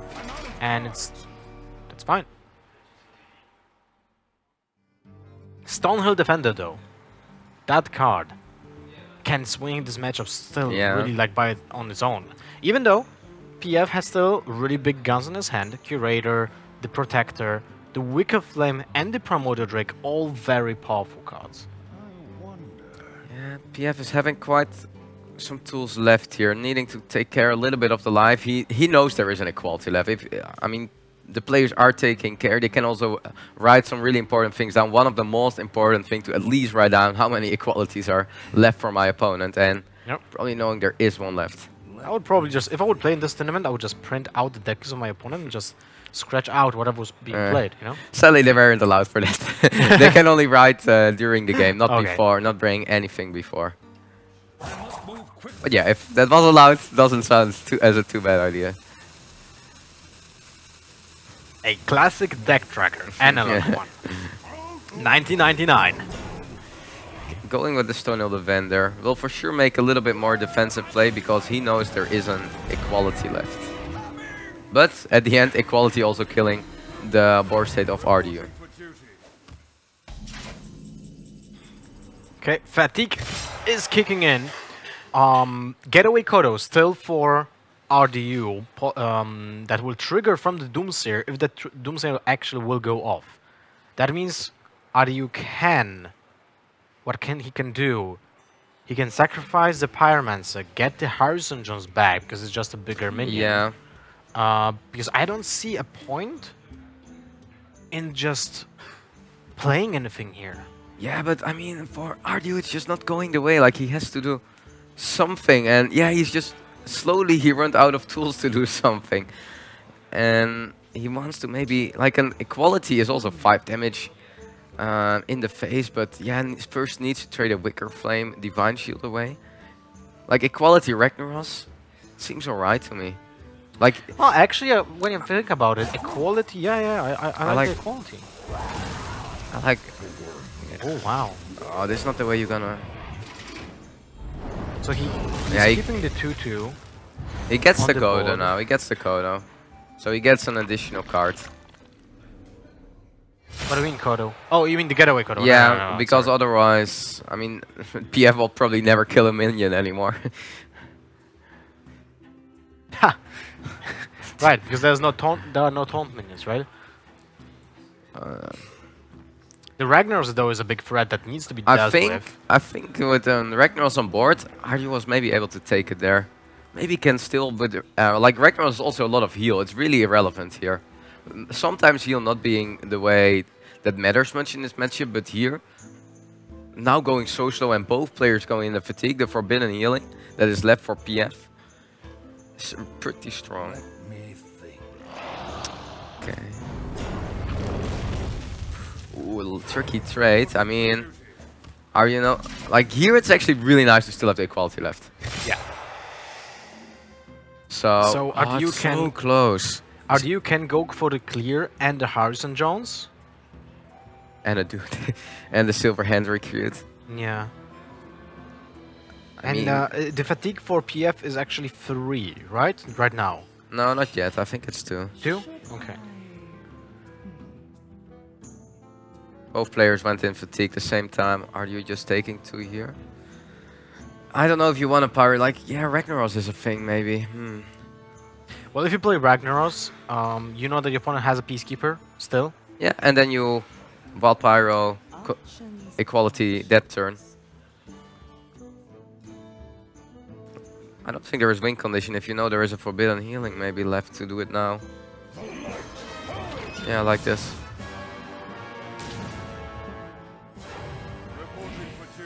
Reinforce. We have seen a lot of reinforce this game. We are not seeing that often. So many reverse. Yeah, PF indeed taking 2 here. Now it is pretty important for PF to at least heal because he knows Wild Pyro equality is a clear. 5 damage can go to the face with fatigue. He dies. So to be fair, I like the Protector this time. Protector also because it defends from the equality the same. Wait, but if that happens, then he just dies. So yeah, he cannot do that. He needs. Well, with the taunts, it's not or with the divine shields, it's not really possible for an equality to full trade with the. No, Pyro. because you first attack with the Ragnaros, destroy the divine shield on the Drake, and then you equality Pyromancer, and you smash 5, and the opponent gets them free from fatigue. So it needs to hit on 2 times. Yeah, he needs to heal here. We need to see him heal from PF. He knows there is pyro quality. There's no way he's not gonna heal. He's playing. Can still happen. We have seen some mistakes from players being, you know, after such a grueling long match. PF has been playing so on point. I think he got, yeah. There we go. 14 health. 3 fatigue kicking in. RDU can take it a little bit slower too. You don't want to now play the equality because it's so strong, the Ragnaros. Healing 8. But he needs to heal himself. Yes. The problem is that Ragnaros, if he will heal the Rag, PF can just sacrifice another attack from the Peacekeeper next turn to still keep the 50-50 at bay, you know? If it doesn't heal the face, PF can actually just commit to 7 damage to the face with his own minions. That is so weird. This Harrison is so not what you want to. Yeah, difficult here for RDU. Finding if there are still ways to take it. You cannot pyro equality here. You kill more from yourself than you are actually helping yourself. Yeah. So, and I mean, BFF, like maybe healing Ragnaros yourself. No, really. I don't like this. Well, then he's healing consistently. He wants to heal for 8. He's going all in here. Sacrificing Ragnaros. So he's basically... He heals guaranteed 8 this way to face. Yeah, but he's still behind. Because he's getting 4 damage next turn. Maybe there are some ways. Protector being alright. I think Protector wants to get played now because it's a taunt. You don't want to take too much damage anymore. From It's a PF. taunt and it keeps the Peacekeeper. Actually, the weapon is also alive. still really strong, and PF not being able to play Harrison, maybe that's actually a great way for RDU to... it's a creative play. You know what's funny is that the Harrison being played deals almost the same amount of damage that the swing from the weapon, but for 1 turn. Yeah. Then it gives more damage. Then it after gives that. more damage. That is such a weird game. And as much as I initially didn't like the turn from RDU last time, I think that his only way of winning the game. Yeah, I actually have to say, it's creative but pretty strong. Yeah, I think the Defender is the way to go because you have the strongest taunt, the most mana efficiency, and you have the direct trade with saving your minion. 4 damage to the face from RDU. Now he can sacrifice... He can deal 8 damage to his opponent's face. Alright. This turn. He needs to... I'm not sure if I like to take 6 damage here, so I'm just trading with Harrison and the 1-run recruit might be the way to go. He knows that there's still at least 1 more taunt in his opponent's hand, because the Stonehill Defender card wasn't yet played. Yeah, and probably also just knowing Creator and Harrison at least. Like, Harrison is a card you know that is still there. So he might just think of, hey, if I just don't attack, maybe that's the best way to go. Well, if he doesn't attack, then he dies, right? Next turn. 10, because he gets 5 damage. Yeah, he can trade away with the Harrison and with the 1-run recruit, trading the Protector away. But... yeah, this Acolyte is also not helping anything, at least. Yeah, that's the correct play, and fortunately, well, actually, RDU wins, right?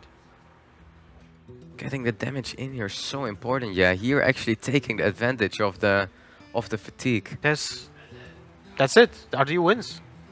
No, 5 damage from PF. Wow, what a nail for the biter. fatigue, and that's about it. And the only way PF can play around it would be a taunt that heals, and that would mean Hot Spring Guardian, and that's well, you know, that is not a Paladin card. Exactly, because there are no other taunts that heal, right? I don't think there's any other. I mean, apart from Wicked Flame. Wow, great to see this Paladin control mirror, and well, you see how close it comes down, and it's really great to see. Oh, it really comes down to a one turn of fatigue and perfect lethal there for RDU taking this control Paladin mirror in like 45 minutes, or it was at least a really... I think it was like 15 minutes or something like that. And to be fair, it felt shaky mid-game for RDU. There were some decisions that we both felt that might have been maybe made better, but he nailed the end game. Yeah, then he played... The end game was really nailed by RDU, like the way he recognized the way he has only one way of winning the game. Yeah, and I think we are also having now a little bit more insight for PF going to an interview fastly.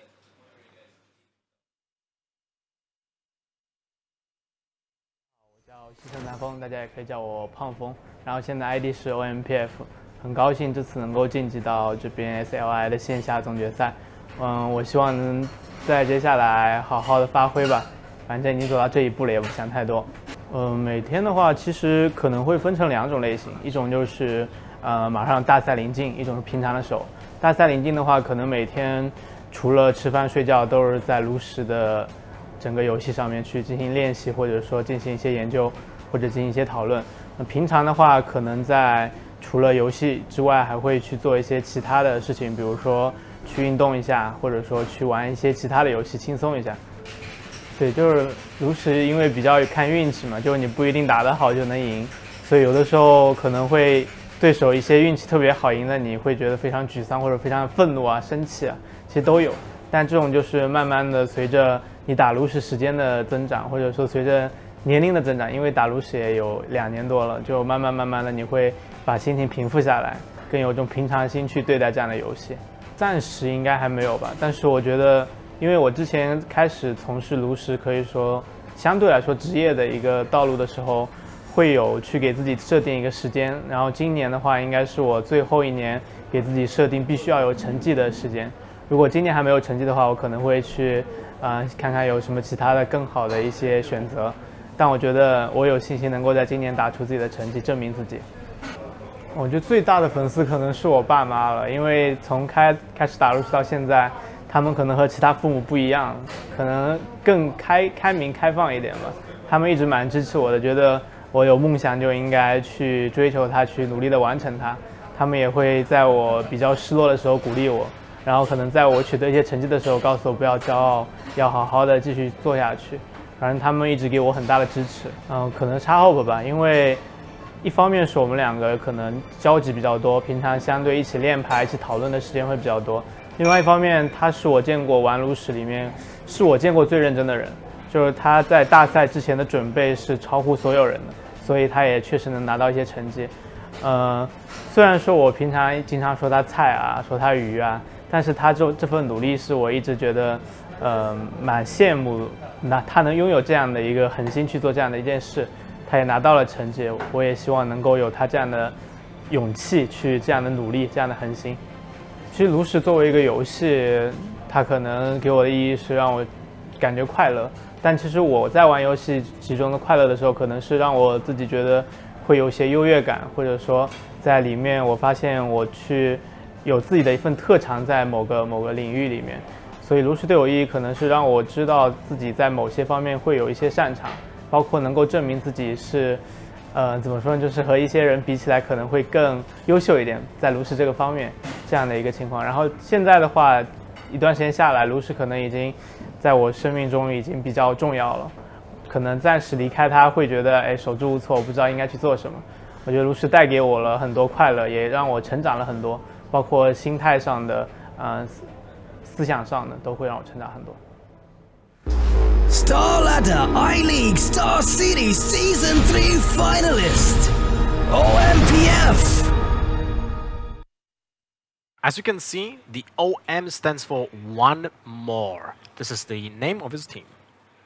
All right, and it's great to also get some more insight here from PF to also, yeah, just that Hearthstone is just more for him than Hearthstone, and that it also for his whole life, it just feels as that he's enjoying it so much and improving his whole life. Just playing Hearthstone. Can a little bit relate to that in some way sometimes. Yep, definitely, man. I mean, Hearthstone did change my entire life. Yours well definitely. Too, right? All right, but we're jumping into something that I feel like favors PF so much, it's almost impossible to lose. Yeah, RDU had two ways of going with the ban. He really wanted to ban actually like 2 decks, and that was the Jade Root and the Quest Rogue. Quest Rogue being probably the deck for PF that has a kind of nice shot against RDU. Going with the Quest Warrior is a really difficult matchup for the Warrior. If the Rogue, like Rogue is just so good against control, and if PF is able to finish the quest fast, it's going to be really difficult for RDU to get to this to finish the quest in time. Basically, there are two ways of winning against quest rogues. One is just killing them faster than they do. That's one thing. So you try to be as aggressive as possible. The second one would be to use mass clears after they do the quest. And those situations that will be for RDU basically Primordial Drake and Sleepy the Fishes and Brawl. But the problem is that Quest Rogue runs so many charge minions, it doesn't really matter if they have board control or not. Winning the late game, winning the control game against a Quest Rogue is just not what you would like to do. I think definitely for RDU it's way more, can I just play a strong many, really a lot of early taunts, playing them really strong. Blood of Brave actually one of the best cards in this matchup because he's able to go aggressive. It's the most aggressive taunt in the deck, or from the Stonehill Defender even. I want to see a Blood of Brave. It's able to sometimes just connect for 5 or for 10 damage, and yeah, he needs to deal the damage, and only the quest is not going to do it. So sneaking in damage here and there. Is that an Novus Engineer? Fantastic hand for PF. He has crucial parts already. The prep for the quest. The Glacier Shard can be, you know, stopping something really big from coming to his face, like the Bloodhoof Brave. Can be bounced as well with the most powerful card in the deck, which is the Shadow Step, and also hit the Novice Engineer with the Mimic Pod. That's so huge. I mean, the best what he just has is already the bounce effects. Yeah. I would love to see the Fireman here being played, actually. No Shadow Step yet first? No Shadow Step yet, because the Shadow Step is such a powerful toolbox. It is. That you don't really want to commit to it immediately. It can be more useful in a later situation. Maybe at some point you will actually consider playing Vanish, and that means you can play Shadow Step before vanishing, and then after then playing the minion again, and then vanishing, and then playing minion again, right? So there's a lot of consideration when it comes to when do you use the Shadow Step. In some, of course, matchups it's easier because the game is fast-paced, but in this situation, PF can be more greedy with what he does. PF has to also take care of one really important thing. Don't discard the quest. Yes. It has been happening around sometimes, and you need to make sure that that you're not having 10 cards at the point you're finishing the quest, or 9 cards once you are also drawing with your Novus Engineer. And it feels like he aims to finish the quest with the Novice Engineer, so it definitely can be tricky. Harrison for RDU. I think also that's what PF played around there. Making the attack. Quite smart.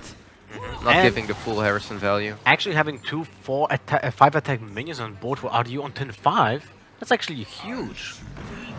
But there's the Glacier Shard, and now what can happen is the consideration of Ferryman or Shadow Step on the second on the Glacier Shard. Yeah, but I think he's really looking forward to finish the quest here. He's going with the Ferryman, going to have the quest completed next turn. I was thinking if you maybe want to develop the board a little bit more here, because you're having the prep.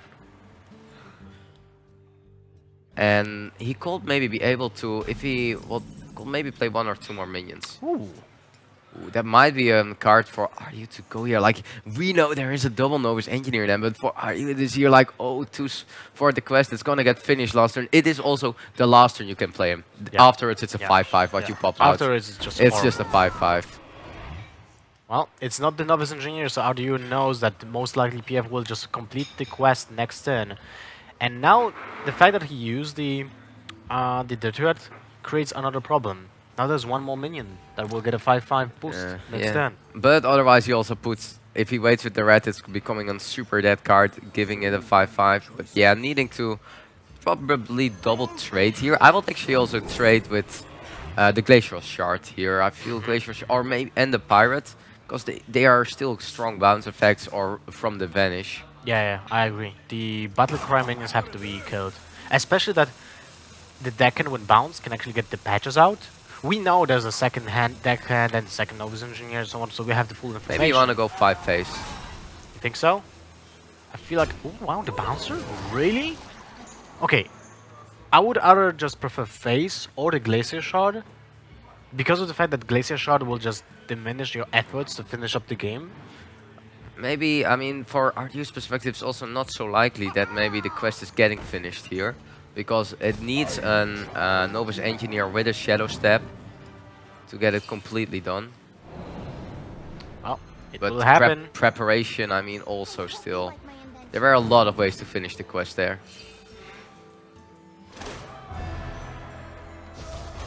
Still able to equip the dagger by playing the coin, so really powerful turn here for PF, and this is the swing turn he was already looking for. Turn 6 to complete the quest is quite okay, I would say.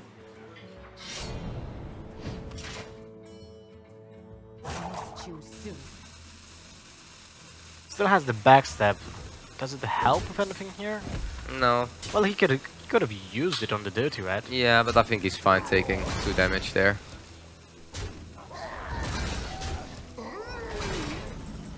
Alright, well, RDU is in a little bit of a problem.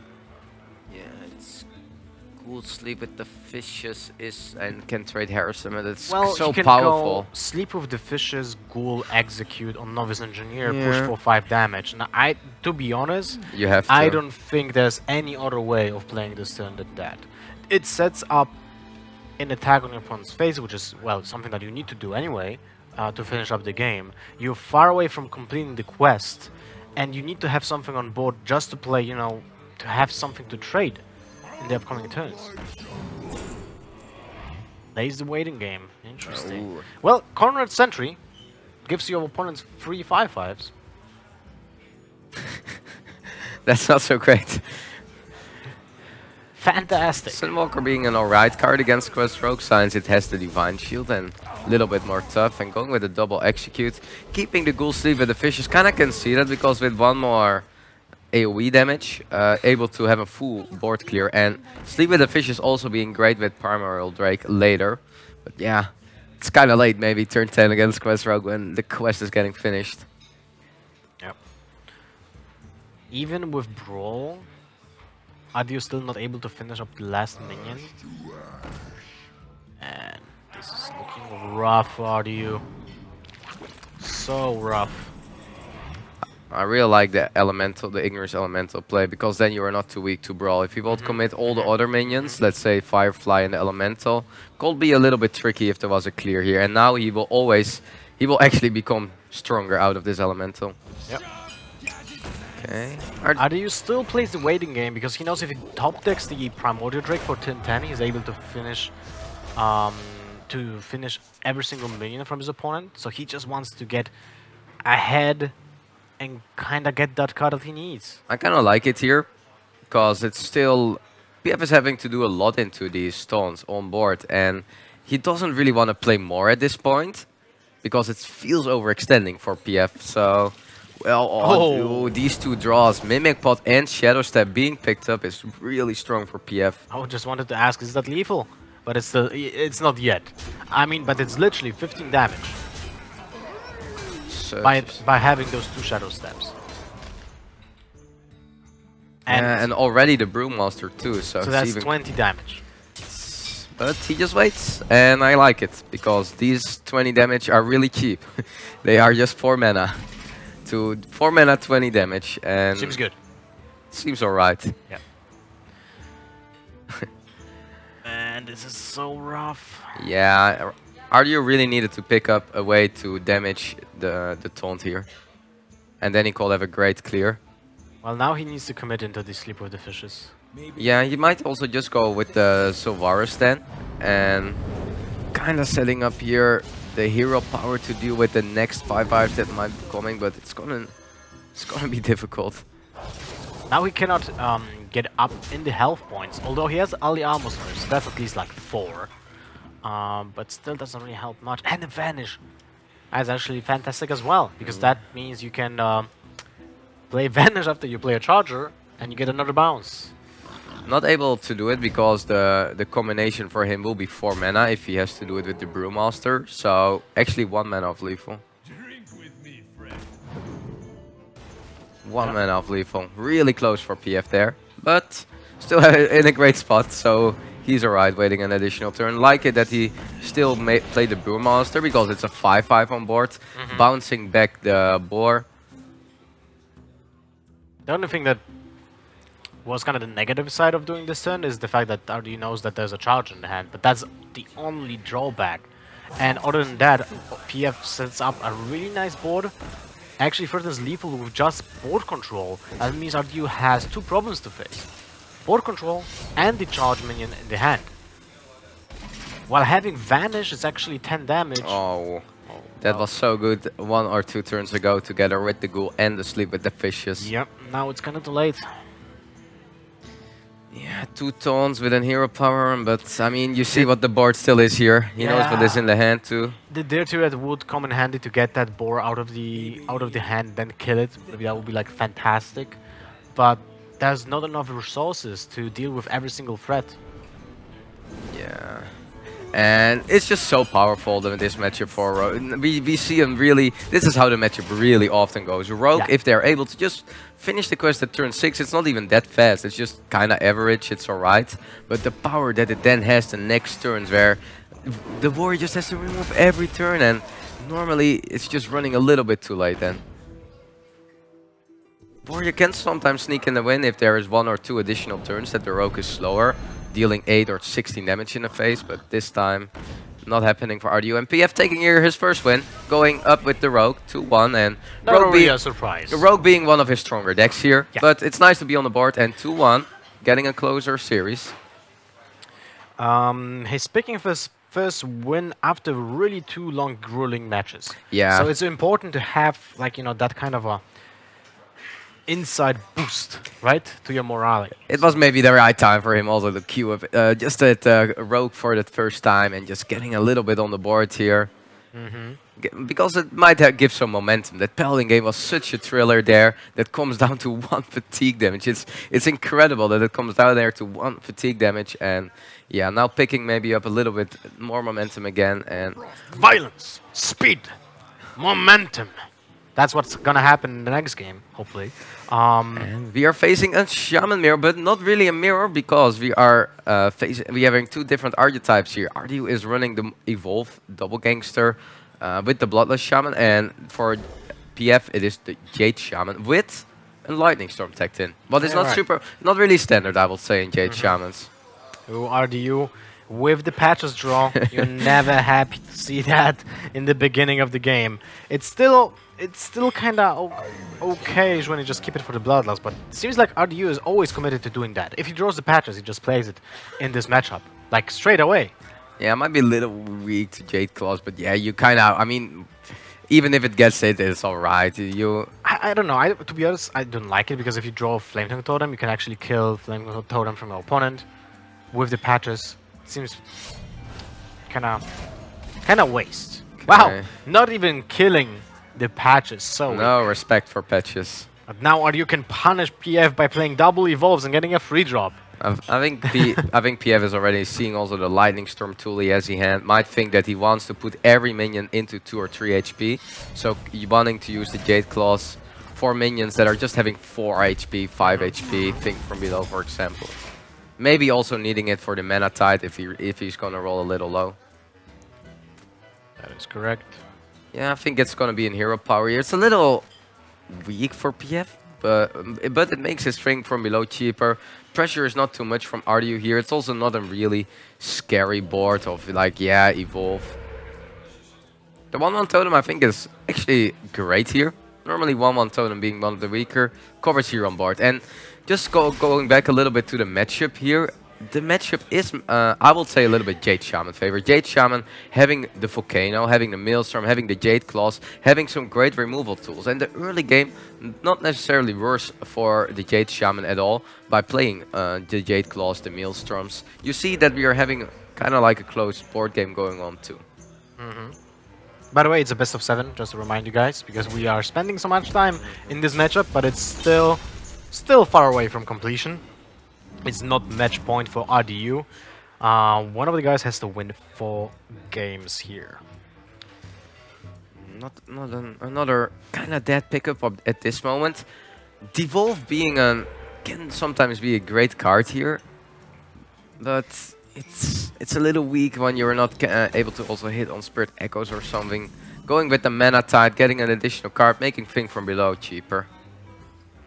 RDU plays double Bloodlust, so there's a small consideration of using it right now just to get rid of that mana tide totem. I mean, there's clearly a signal from your opponent. He doesn't want to kill any of your minions with the weapons, right? Yeah. That means he doesn't have a Milestone Portal, but he has something else. So either Volcano or the Lightning Storm that he has in his list. Yeah, I think it's a big sign for RDU knowing what is going on there. I kind of don't want to... Like, the Bloodlust is so important. I feel you need 15 damage from that card, or at least having the threat that it's still there around. Okay. Oh wow, mana tide not killing. I think PF is super happy to see that, and I think he might just want to defend it. He might even consider Lightning Storm here. Here we go. It's a little weak, not seeing often such a Lightning Storm in this matchup.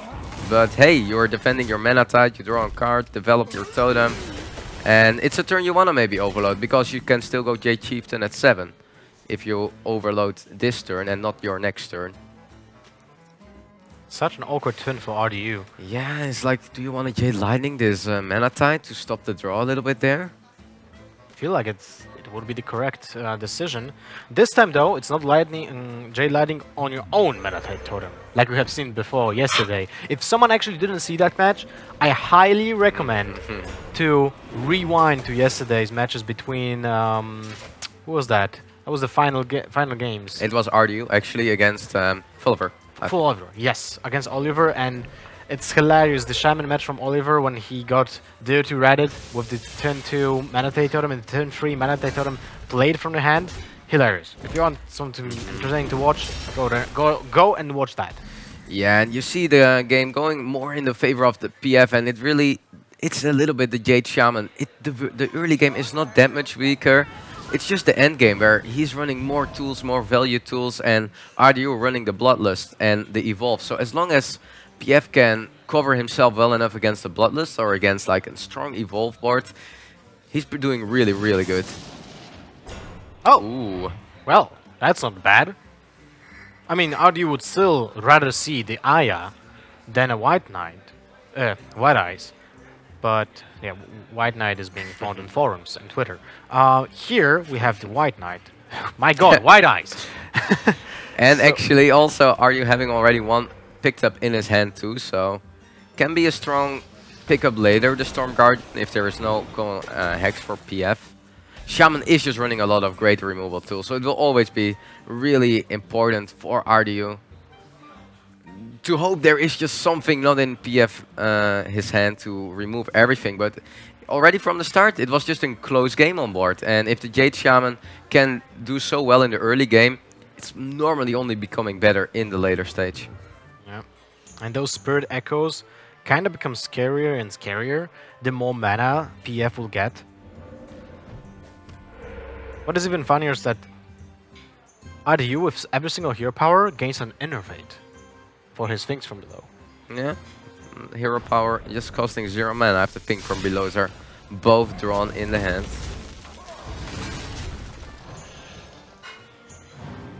Finally, the mana tide totem is dead. This time the Jade Lightning was actually finishing it, because otherwise RDU could have gone for the value trade with the Jade Lightning on the Hot Spring Garden, but that means there's another draw from the mana totem being drawn, and that might be just too much. Although it did draw 4 cards already. And they did a great job. I don't think PF was expecting such value from the mana tide when he was already facing a board. But are you just not the way directly with the Jade Lightning there at turn 4? And PF drawing a lot from it. Being able to also defend it here. Both Thing from Belows for both players are getting super cheap. Same case for PF, hero powering, kind of costing 0 mana. First Volcano 2 overload for upcoming turn. And I like it, because PF just has to respect the Bloodlust. You don't want to have minions surviving there, can still develop such a strong board. And this is the weakness for RDU. What PF is doing, removing the board so strong, the Evolved Shaman is just not having that ability. He can devolve it, but that's about it. Yeah, from behind he's able to devolve it, but thing from below's devolving are there will still be 5 drops, and normally they're not that much weaker. Yeah, but at least it would play around Spirit Echo, right? True. Before it will actually be played, but it can actually be played up to Spirit Echo as well, to just deny the Death Rattle effects. But the problem is, like, when they have the when the things from below can attack while having the Spirit Echo, you can't deny that. Such an awkward situation for RDU. Yeah, I'm thinking if RDU maybe wants to go for the Evolve here. Going with the thing from below, maybe play his own 1-2s and in a connecting way. Taking it 1 turn more slower with the Wide Eyes. Or is planning on the... Okay. Oh, okay. Not going for the plan of evolving the thing from below. It's also hard to really sometimes upgrade it.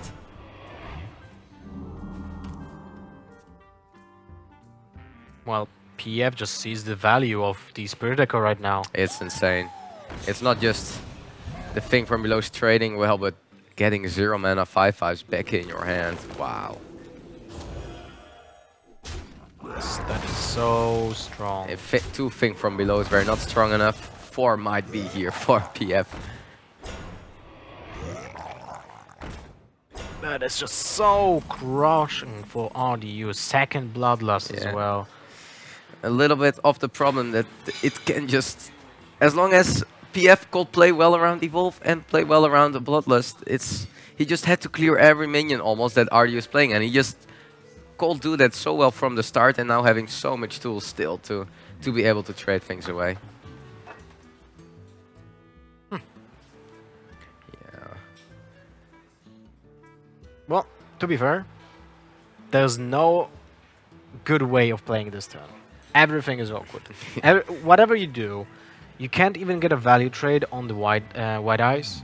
Because if you just trade, your minion dies, you can't evolve it.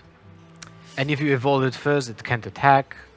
It has been a little bit from the start. I mean, everything started really suboptimal for RDU with patches, draw, not being able to trade with a Mana Tide in turn 3 as an aggro or more hyper-aggressive deck is not what often happens, and he might just go for Evolve here, I would say, yes. Well, another one. Another one. Any charge minions? No. Wow. Those are actually horrible. Yeah, the Felguard is doing a great job, but besides that, the Among Us being one of the most awful ones, not being able to attack, taking a spot on the board. I can understand the decision because yeah, he sets up for double Bloodlust next turn, right? He had to, like, if he could high roll this one and some really strong minions popped out there, he could be in a great, or he could maybe get something back. Passing there, he knows the game is over. Yeah. This board was not improved at all. To be honest, I feel like it was actually, this board is actually worse than it was. Everything is being cleaned out, and PF is in a safe spot. Yeah, not even scared. Playing Aya just there. Nothing that can go wrong for PF. Well, 2-2. Bloodlust called connect there, but not for enough. And now PF taking it closer for starting 2-0 for RDU, going now 2-2. Shaman and Rogue for PF have won a game. For RDU, it was the Paladin and the Mage. So he's left with the Warrior and the Shaman. And the Shaman. His the Rogue was unfortunately banned. Fortunately for PF, because that was a Miracle Rogue, and that would have been just crushing. Not maybe as crushing as Quest Rogue against control decks, but still, Miracle Rogue is very powerful. Yeah, and it has definitely been the right ban. Talking also with RDU, he was totally expecting the Rogue ban. Was just his best deck, probably against the lineup from PF. And well, now it's gonna be difficult. Taunt Warrior definitely not one of the decks that has been a really targetable deck here. The World Tournament also for RDU faced already some lineups where his Warrior was a little bit of a problem. And yeah, now the Shaman had a reasonable matchup there. Okay. Well, we're gonna throw a little bit to Richard because I feel like he's preparing something. Yeah, that we are. We've kind of caught Zalay in the middle of his pre-match ritual. Do you do this before every match, man? Every time. Every time. That's right. This is how you get ready. Are you feeling like you're going to be able to take this match pretty convincingly? Everyone's pretty certain you have the best lineup in the entire tournament. Oh, yeah, I'm going to crush this. I'm all about this. All right, well, it looks like he could do this all day, but just so he doesn't stop mid-interview, going to throw it back to the casters. And Zalay, best of luck to you. It would have been amazing, an amazing clip if you just didn't fail. At yeah, the that lost. My camera had to go 2 seconds earlier away. Yeah, that would have been a great sign. But Zalay getting also ready for the match. He's up next against Nerea, and both players already been preparing there. All right, everyone is just reading the chat and the reactions. Is like, did they like me? Did they like me? No. All right. The next picks, Warrior or Paladin for PF, Shaman and Warrior for RDU. We did speak about the Warrior from PF in the beginning. It has a very special trademark in it, which is the fact that it doesn't play Fiery War Axes. Yes, and I think not playing Fire War Axe is going to hurt against the Shaman. So many 3 HP, all the totems are 0-3s, Manatized, Flame Tongue, and also, again, in the Warrior Mirror, it might actually be a good thing. Yeah. You just want to have that additional taunts or play as much taunts as you can. But first going with the Paladin here for PF, and RDU going again with the Shaman. And that might not be actually pretty great for the Shaman. The ability of Paladin to clean up the board, whatever is going to happen with the evolves or not. If there are no Death Rattle minions, that board is gonna get swept by the equality. Yeah, but also Warrior not having a great matchup against the Control Paladin from PF, so RDU also again a little bit of a slow start, missing the 1-drop. Still the totem at turn 2, really important. I feel PF getting a great pickup starting end here with the Doomsayer, super strong tool. Getting the Consecration, great against almost everything, and the True Silver. Well, even with the Flametone Totem, it's not enough damage. Which is kind of unfortunate. That Doomsayer was key. It's so funny that the Primal Fin Totem, on its own, is such a demanding card for your opponent. Because with the double Bloodlust that you have, you can just single-handedly, the card can single-handedly take over the entire match if it's being just ignored. And that is a very powerful card advantage for RDU in those matchups. Okay, well, I don't know if I would actually prefer the Stonehill Defender here over Manatite Totem. Over running into True Silver. Yeah, the True Silver is good answer. At least you know if it's there, if your opponent will play it next turn, because that's most likely gonna happen anyway against this Stonehill Defender. Well, I like maybe more about the Stonehill Defender. It runs, I mean, it stops the, if there is no True Silver, the Stonehill Defender is quite much better. Just having the ability of for the upcoming turn, right? Yeah, and also the 1/1 is just, it's just not able to attack. Otherwise, your mana tide lowers already in HP. But early stepping Kodo here, and again, same problem for RDU as we saw in the last game. He's falling behind in the early game with his quite more evolve aggressive Shaman that needs to be on board. Yeah, but he has now the ability to go back on board on turn 6. The ideal scenario for RDU is Doppelgangster into the evolve, and that is one of the swing turns. It's great, and maybe even thinking of getting a value trade going with the Wide Eyes, connecting that one, but that is going to be difficult. Not sure if Radu wants to like directly go for it or that he wants to connect Aya first at turn 6, but it seems really strong, and you definitely want to get it on the next turn. It depends on how much he values time in this matchup, because he knows the longer the matchup goes, the higher the chances of like equality being drawn. So if he deals damage earlier on, he might be able to squeeze out the win with his Bloodlust not on many creatures later on, right? But if he just waits for the ideal evolve, it might be too late because his opponent just has an equality Consecration, equality Pyromancer, and that's about it. Let's see what will be the decision. Ooh, that's a pretty alright pickup. That kind of changes. I mean, that changes a bit. Just because like hitting a True Silver with the Corsair, getting your patches out of the deck, still, It might actually change the plane. Can also go for the Manatite Totem this turn. Yeah, maybe Flame Totem. I don't like Flame Totem too much. Well, that depends on the roll from the hero power, right? If he gets Taunt Totem, he goes for the Manatite Totem. If he goes for anything else, he can think about Flame Totem. Yeah, but Flame Totem just gets traded away here by the Kodo. He's not able to fully trade the Kodo. So like the Manatite, just using it as a card, or even knowing Kodo will most likely trade it. Devolve being a great card against Paladin. Paladin with Tyrion, with also the Steed, was a really likely play to also come out here. Oh my god, 2 Terrans. I don't know if the second term is so good here. Term is, if there is 1 or 2 matchup where I will say term is not so great against, one is Shaman.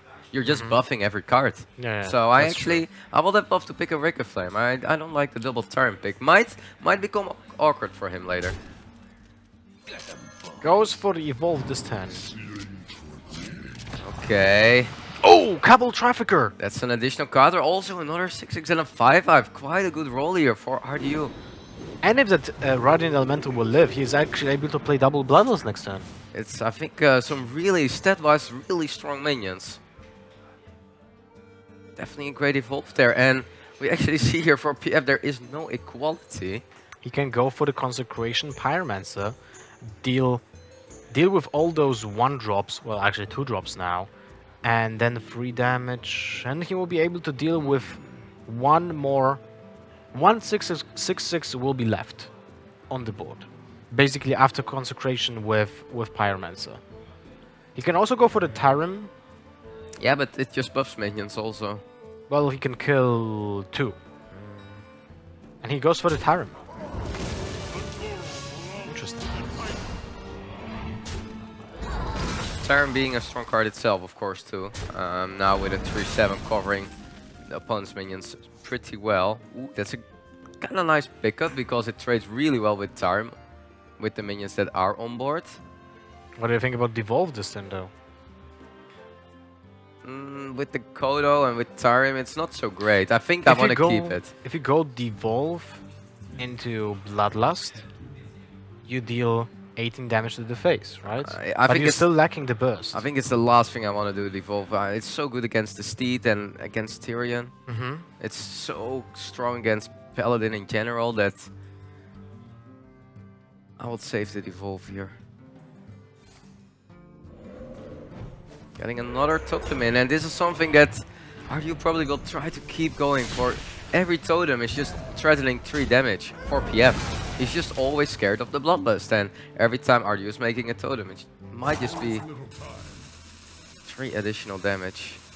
It's a little painful here that his minions are getting now to a 3/3 point, and this is also something PF was setting up. Like, now he can actually full clear the board by just playing Pyrocon, so Terran play there definitely paying off for him. And RDU goes for the damage value, let's say like that. He doesn't respect the board clears, and now Pyromancer, as he said, sets up a beautiful clear. Yeah, board clear is also being not often killing the Kodo with an equality, so trade not necessarily need to happen there, but losing now a little bit on board. It's gonna be hard for him to really fight it back here. Again, the double Bloodlust in hand. Detrimental to, well, whatever we want to do. I mean, the card can be great. We talk a lot about it, how important it is, and how much of a different game plan it gives when your opponent is playing Bloodlust for PF. But yeah, it can also be super, super clunky to have 2 Bloodlust in your hand. Aya getting on board. He's fighting for the board. It's close to the wall fight here, and wow, Tyrion picking up here. PF not really feeling the pressure, I think, too much on this board. He can trade away pretty clean with only leaving up just 1 minion. And playing Tyrion Kodo seems alright. I like it. I don't think there's a downside of playing just Tyrion right now with the Kodo. Like, Evolve is the downside, but even that's still in 7 drop. Yeah, but that's for 1 minion, and yeah, doesn't really do much, right? Yeah, Succubus also not such a nice demon, discarding one of your own cards. But I think RDU has to make the Devolve play here. Also, the secret How do you go through that otherwise? Yeah, I think he has to start with Evolve. Jade Claws is a reasonable pickup to also get better on board yourself. Is he gonna wait a turn? Taking it a little slower. Waiting a turn, huh? Well, he can play the Jade Claws anyway. Because even if the turn trades, that means you're not getting 6 damage. Oh, he goes for the Evolve right now.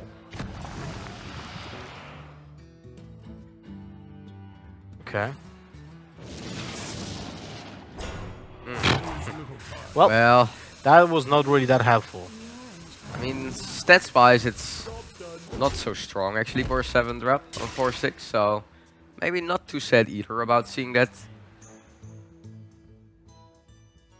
Another Pyro Equality, just being able to trade with these 3 HP minions seems so appealing to me. Can also connect it together with an Eldor, saving his own Curator. It's a full clear. Okay, going with the Victor Flame there. I actually don't mind that either, defending quite well your own Pyromancer. And healing you in the process in the next turn, so... And great getaway code of value. Yeah. I don't see a way for RDU winning this game anymore. Yeah, Firefly. He used 2 devolves. Sorry, evolves. Yeah, and Firefly even being a really strong card in this deck, not anymore when it gets so late in the game. Oh, look at that. 3rd Terran. A lot of Terrans. Yeah, Drake seems so strong. It's so good against Shaman in general. With the deal 2 damage to all minions, always able to have a clear against the totem as well. Okay. There we are. Well, maybe there's one card that will help, but PF has an answer to it as well. Or actually 3 answers to it. Peacekeeper, Terran, Peacekeeper, all great. And commanding position for PF.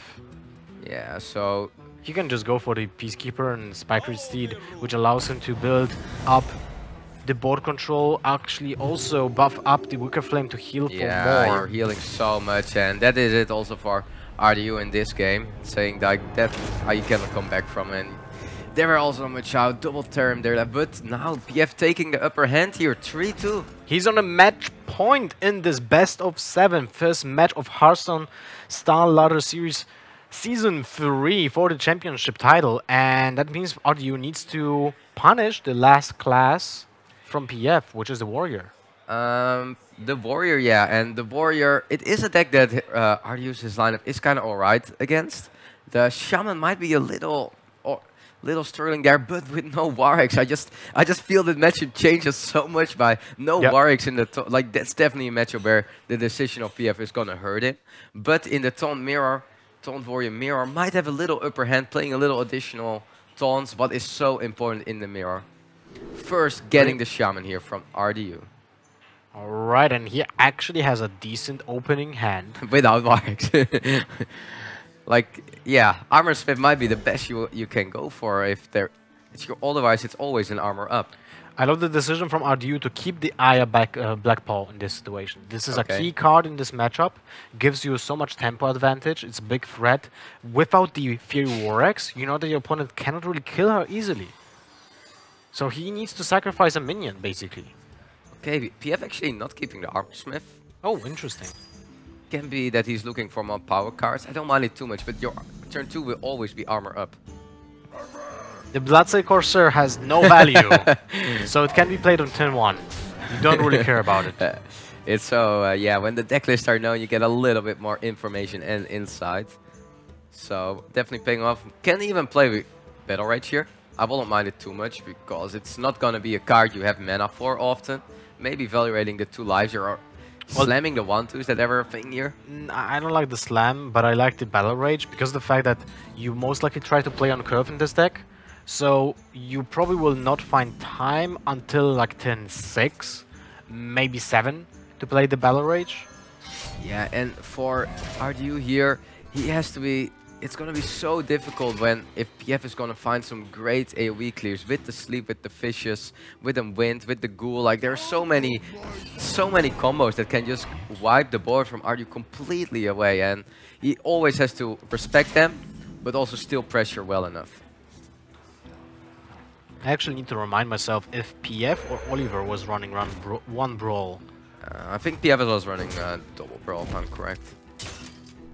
But yeah, it is a matchup that is a little snowbally in a way, but I think it is just... The warrior has so many great tools in the deck to deal with kind of these aggression. Great pickup there for PF with the Double fishes. brawl. Oh, that's not what he was hoping for. No, definitely not. This is the worst possible outcome. So much damage, and well, where it looked like with the Dirty Rat he could also be decent on board. Now with the Aya getting way more problematic. But I have to say the hand from PF, like just the fishes, sleep with the fishes can be so key if you have a ghoul or a wind. It's just gonna clear the board from a shaman. Yeah. There are no minions more than think from below. Yeah. Besides that. Well, to be fair, I feel like RDU should commit to the Bloodlust when he has the occasion. Point Bloodlust here. What? Okay, interesting. So he goes for his own evolve this turn, I guess. But, I mean, you know there are gonna be 1/1s here. It makes his board maybe a little weaker. Might ignore it, but he gets some more damage in this way. I mean, otherwise he has to deal 13 damage into taunts by a Dirty Rant and Public Defender. So he wants to not deal these 13 damage in taunts at all. Better kill that chicken. You don't want to see it angry. Yeah. Yeah, I think the board is still good enough for RDU here with the totem.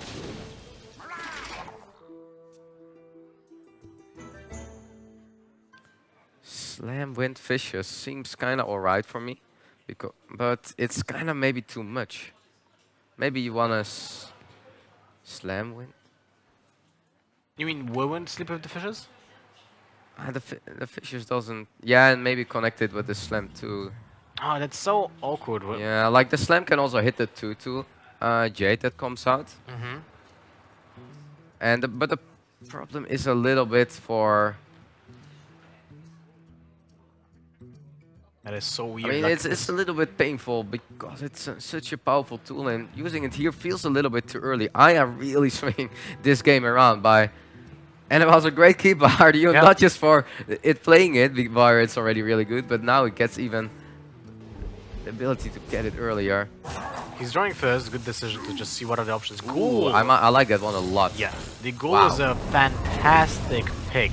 Not having to commit to the fishes yet, still having the wind fishes, and also able to play a Tar Creeper with it if he feels he needed Dust, and then double gangster pickup. Double gangster into evolve is a possibility. Although RDU can still play time, and I like playing time in this situation. You can go hero power, mana tide, trade with the 3/3, still have 4 minions on board. That's 12 damage from the Bloodlust potentially next turn. And if the board is dealt with, then he can go for the Doppelgangster evolve, which still benefits him for having multiple minions for the Bloodlust. If he doesn't, if his opponent doesn't clear the board, then he can just wait, right? The Mana Tide Totem gets him the mana card, the card advantage that he so really painfully needs. Okay, he goes for the evolve this turn. So he doesn't play around brawls. Well, this can bite him back. Let's see what's gonna happen. But it's really powerful, and getting some charge. Wait, yes! Yeah, the Rocketeer. The poor man's Leroy Jenkins. That's some really high value minions too, with fantastic. With the 3-drops being super powerful and 3/8 down being just what he needs here. 6/6 also strong. All Sleep with the Fishes helps a little bit. A little bit, yeah, a little bit. But it's the best PF can do with not having the Brawler in the hand, and RDU probably really happy to see no Brawl at all. Yep, that means how much damage is going to face off PF if no the Bloodlust? No lethal, lethal, yeah. It's 9 damage to the face. So with the weapon, he can also do the weapon, but yeah, it's too off. Yeah, I just like maybe Mana Tide thing from below.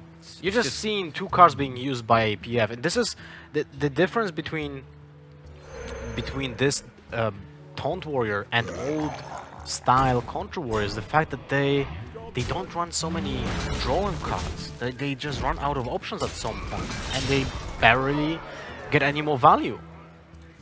Yeah, it comes a little back also to the early default from RDU, really paying off for him. And well, here with the Bloodlust,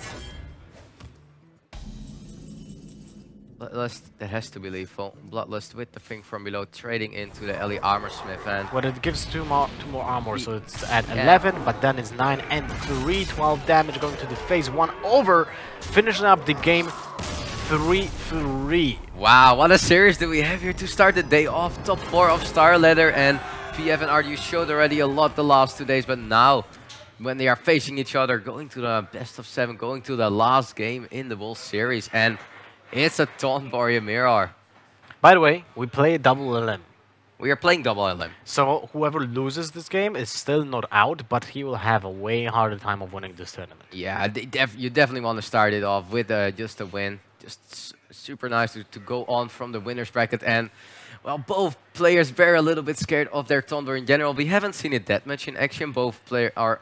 I think RDU hasn't even played the Taunt Warrior yet in the series. I don't think so. It was always banned. But also in this series, like, it was just not being played. But now both players were a little scared of it. And there we go. Taunt Warrior Mirror to end the series with.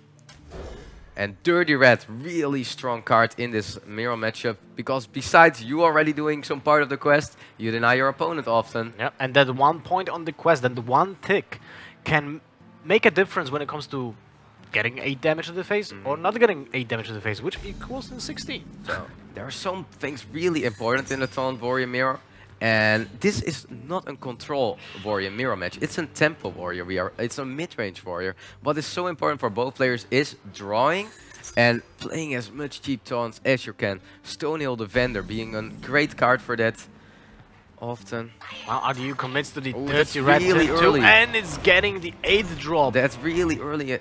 For sure, because it can be now a little bit of a problem still to face such a strong body, and he doesn't have the execute in hand. So I'm not sure if it's you want to go for it directly here. The punish was really high there with the Dirty Red in his hand, but with the Brawl turn 5, and at the end, I mean, what is it really gonna do? It's not gonna get too much damage done in the face. It's all about the fact that who needs to finish the quest, who will finish the quest first gets an advantage, and the fact that PF needs to commit to the board just to try to finish up the quest will commit into the brawl. So that's actually helpful for RDU. So it's not that bad that he got the Primordial Drake. Maybe a little bit even helpful because of the fact that the Sleep with the Fishes becomes less powerful. Also just drawn by PF, the Dark Reaper, really important to fit out this hand because he is having a great hand to follow up turns, but this Dark Reaper really just helping the quest on 1 turn earlier. Oh, that's an awkward turn for RDU. He's falling behind a little bit on completion of the quest. He doesn't have a taunt minion for the next turn until turn 7. Wow, well, Curator is a great card in this mirror match. I have to say Curator is one of the highest win rate cards together with Stonehill the Vendor. Also being able to pick up your curve, pick up your 2 additional taunts and the Draco just the turn right after. By the way, the Dark Reaper normally would be a Fear War Axe. So you can see the impact of the change in this mirror match right now. Getting a minion on the board, getting a tick on your quest is actually super important. Execute is being sacrificed, slows down the game.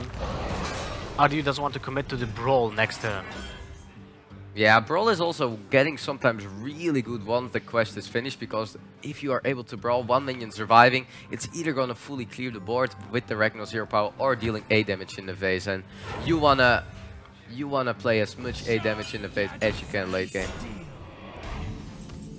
Yeah, and you see that this matchup where people think Taunt Warrior is a heavy control deck. You see how much tempo people, both RDU and PF both wanting in this game. Such an awkward position for RDU. The damage is not high.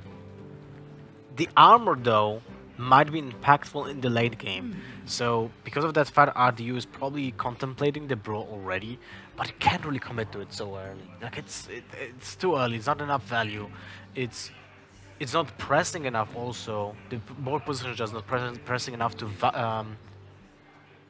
require the Brawl being resolved. But he might be just alright, taking it here slow. I mean, yeah. It's gonna be painful. Every turn he's not playing a taunt makes it slower and slower to finish the quest. Oh, great pickup there for... Yeah, what he's gonna look for next turn with the Stonehill Defender is to get a 3-mana taunt or cheaper. He will be able to play 2 additional taunts. And then with the Curator at 7, it's getting really together for PF. Man, RDU is drawing his useless cards right now. And especially against a not Warwick's warrior. Yeah. Not so much value. There we go. Played. The brawl is being played. RDU has a small chance of winning this brawl, and no, Armor Smith, the highest value. Probably the worst outcome there also, and yeah, it can be so snowbally sometimes for in the Taunt Warrior Mirror, where if you get these taunts together, I will maybe like to just pick a 3-mana taunt in. And definitely. PF goes with them. Wow, PF is so fast with the quest. He's so ahead.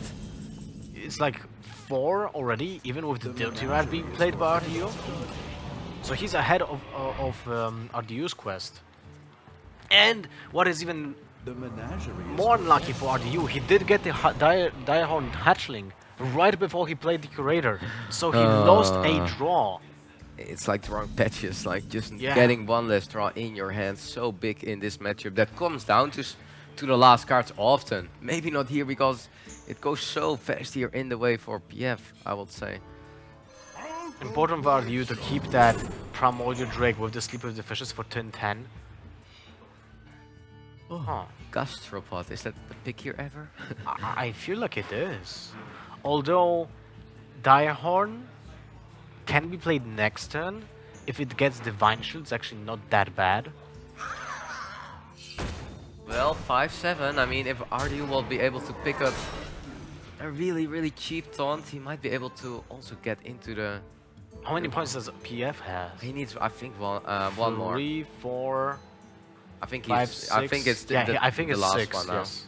He didn't pick up a cheap taunt though, so not able to go to already make a shot of 8 damage. Won't be able to equip the Solaris if he wants to.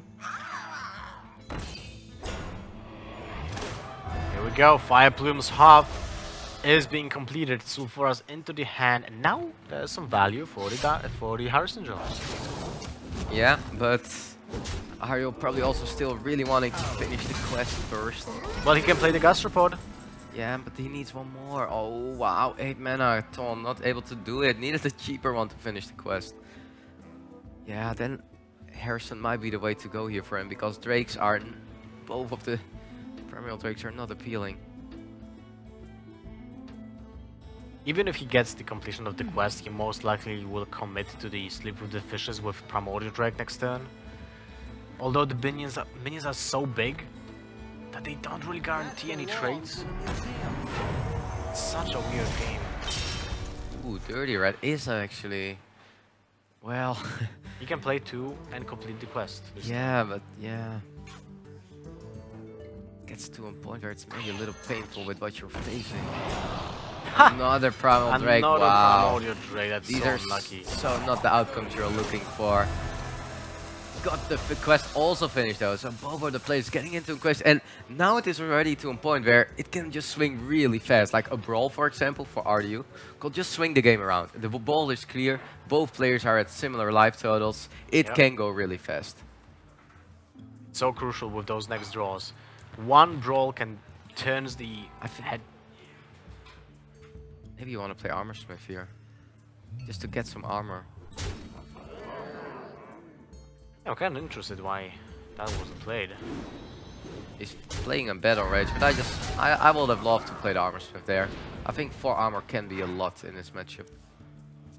So much draw. That one Battle Rage is paying off so well for PF in the mirror.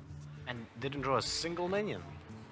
Apart from Acolyte of Pain. Acolytes, but yeah. But those Acolytes are not really that beneficial anymore. Like, you don't need the card draw. No, and Sleep with the Fish is not something that helps PF much here. It's more punishing.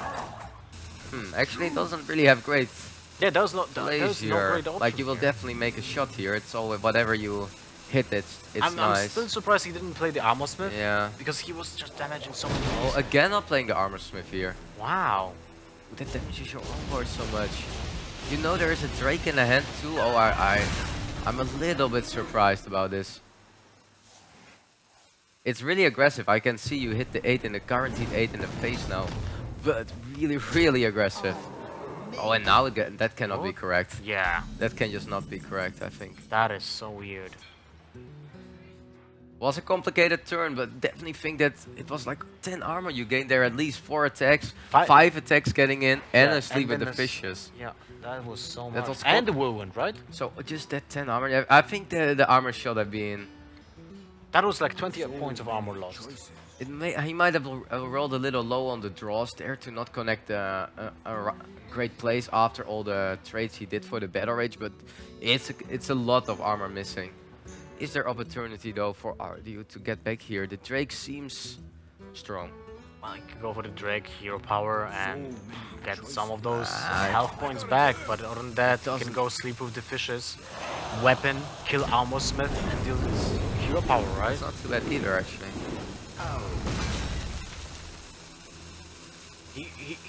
What he wants to do with that sleep with the fishes, just wants to go greedy with the Primordial Drake and sleep with the fishes, but after his opponent just emptied the entire board, right? That might indicate that his PF's hand is full of minions. Yeah, the problem is just that RDU is armoring up for 2 and PF is shooting 8 in the face. Yeah, that's so games changing. It's like RDU is playing against 4 hunters at the same time, and they're pressing the button at the same time as well. Well, he is able now, I think, to equip the Sylvarus, can play it to get rid of the Ellie Armor Smith, trading away an Acolyte, and I guess hoping that you shoot maybe the face, because it's just that he's losing hard in tempo, and we are playing a more tempo warrior based decks here with the quest. Well, he's not gaining any more life. That Ali Armor Smith will not hit face. And even if it will hit face, it's not really that big of a deal.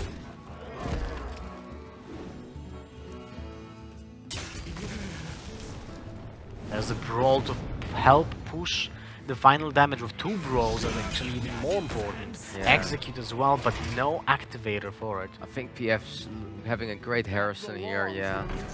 Dirty Rats are not so strong anymore once the quest is already finished. And there's the activator for execute. Yeah, Dirty Rats are not so good anymore once the quests are already finished. Just helping a little bit for the mana efficiency from your opponent. Yeah, RDU is not able to go up to 8 lives now. What is a big, big problem. Yeah, and now he is able to get to 8, but with Umbral... That is guaranteed lethal. Of course, the RDU doesn't really know that. Nah, the ghoul with sleep with fishes too. Yeah. Attack first, brawl, and actually that's not enough mana. Huh. Putting him at 10, so not in direct lethal. It's going for a more control line, I think. He forgot about it. Yeah, I was a little surprised about this attack, because he had at least a great shot there to get the game, but losing it here this turn. Guess just going for a much, much better brawl. Getting the Drake donated too. Well, that was unlucky. And 2-6 surviving for RDU, and well, that attack not really paying off, but things are not getting better here for RDU. Finally, first time he's really able to shooting, but it's just he's just missing the 2 shots. Missing 2 shots to have the game close, and it comes down to RDU not drawing the taunt pinions in the beginning. Yeah, it comes down to the quest that was just not activated in time, and PF getting the series here done. Such a close series, more than 2 hours, but taking the series 4-3. That was a match. A long match, best of 7. We had a mirror match between the Paladins, which was an amazing game to watch. It's kind of sad it came down to a game between warriors that is so tempo based, like whoever is on curve most likely will win the match, is so favored, right? But at the same time you can see that the tech that PF did in his warrior helped a lot in this match. Like the fact that he doesn't have weapons, right? You saw it hurting against the Shaman, but you saw it really helped him in this last game. Just having a little bit additional taunts or draw, just really, really great one. He was really targeting the taunt warrior hard from RDU. Even we saw it not making play too much, but I also think he played it really strong. I loved how he managed to get the control, Paladin just going in general, and he's just really showing great play here. PF is actually really making a great showing. Starting from the group stage, when he went strong 2-0 out, he didn't lose a single game. Now he's on this streak with another win.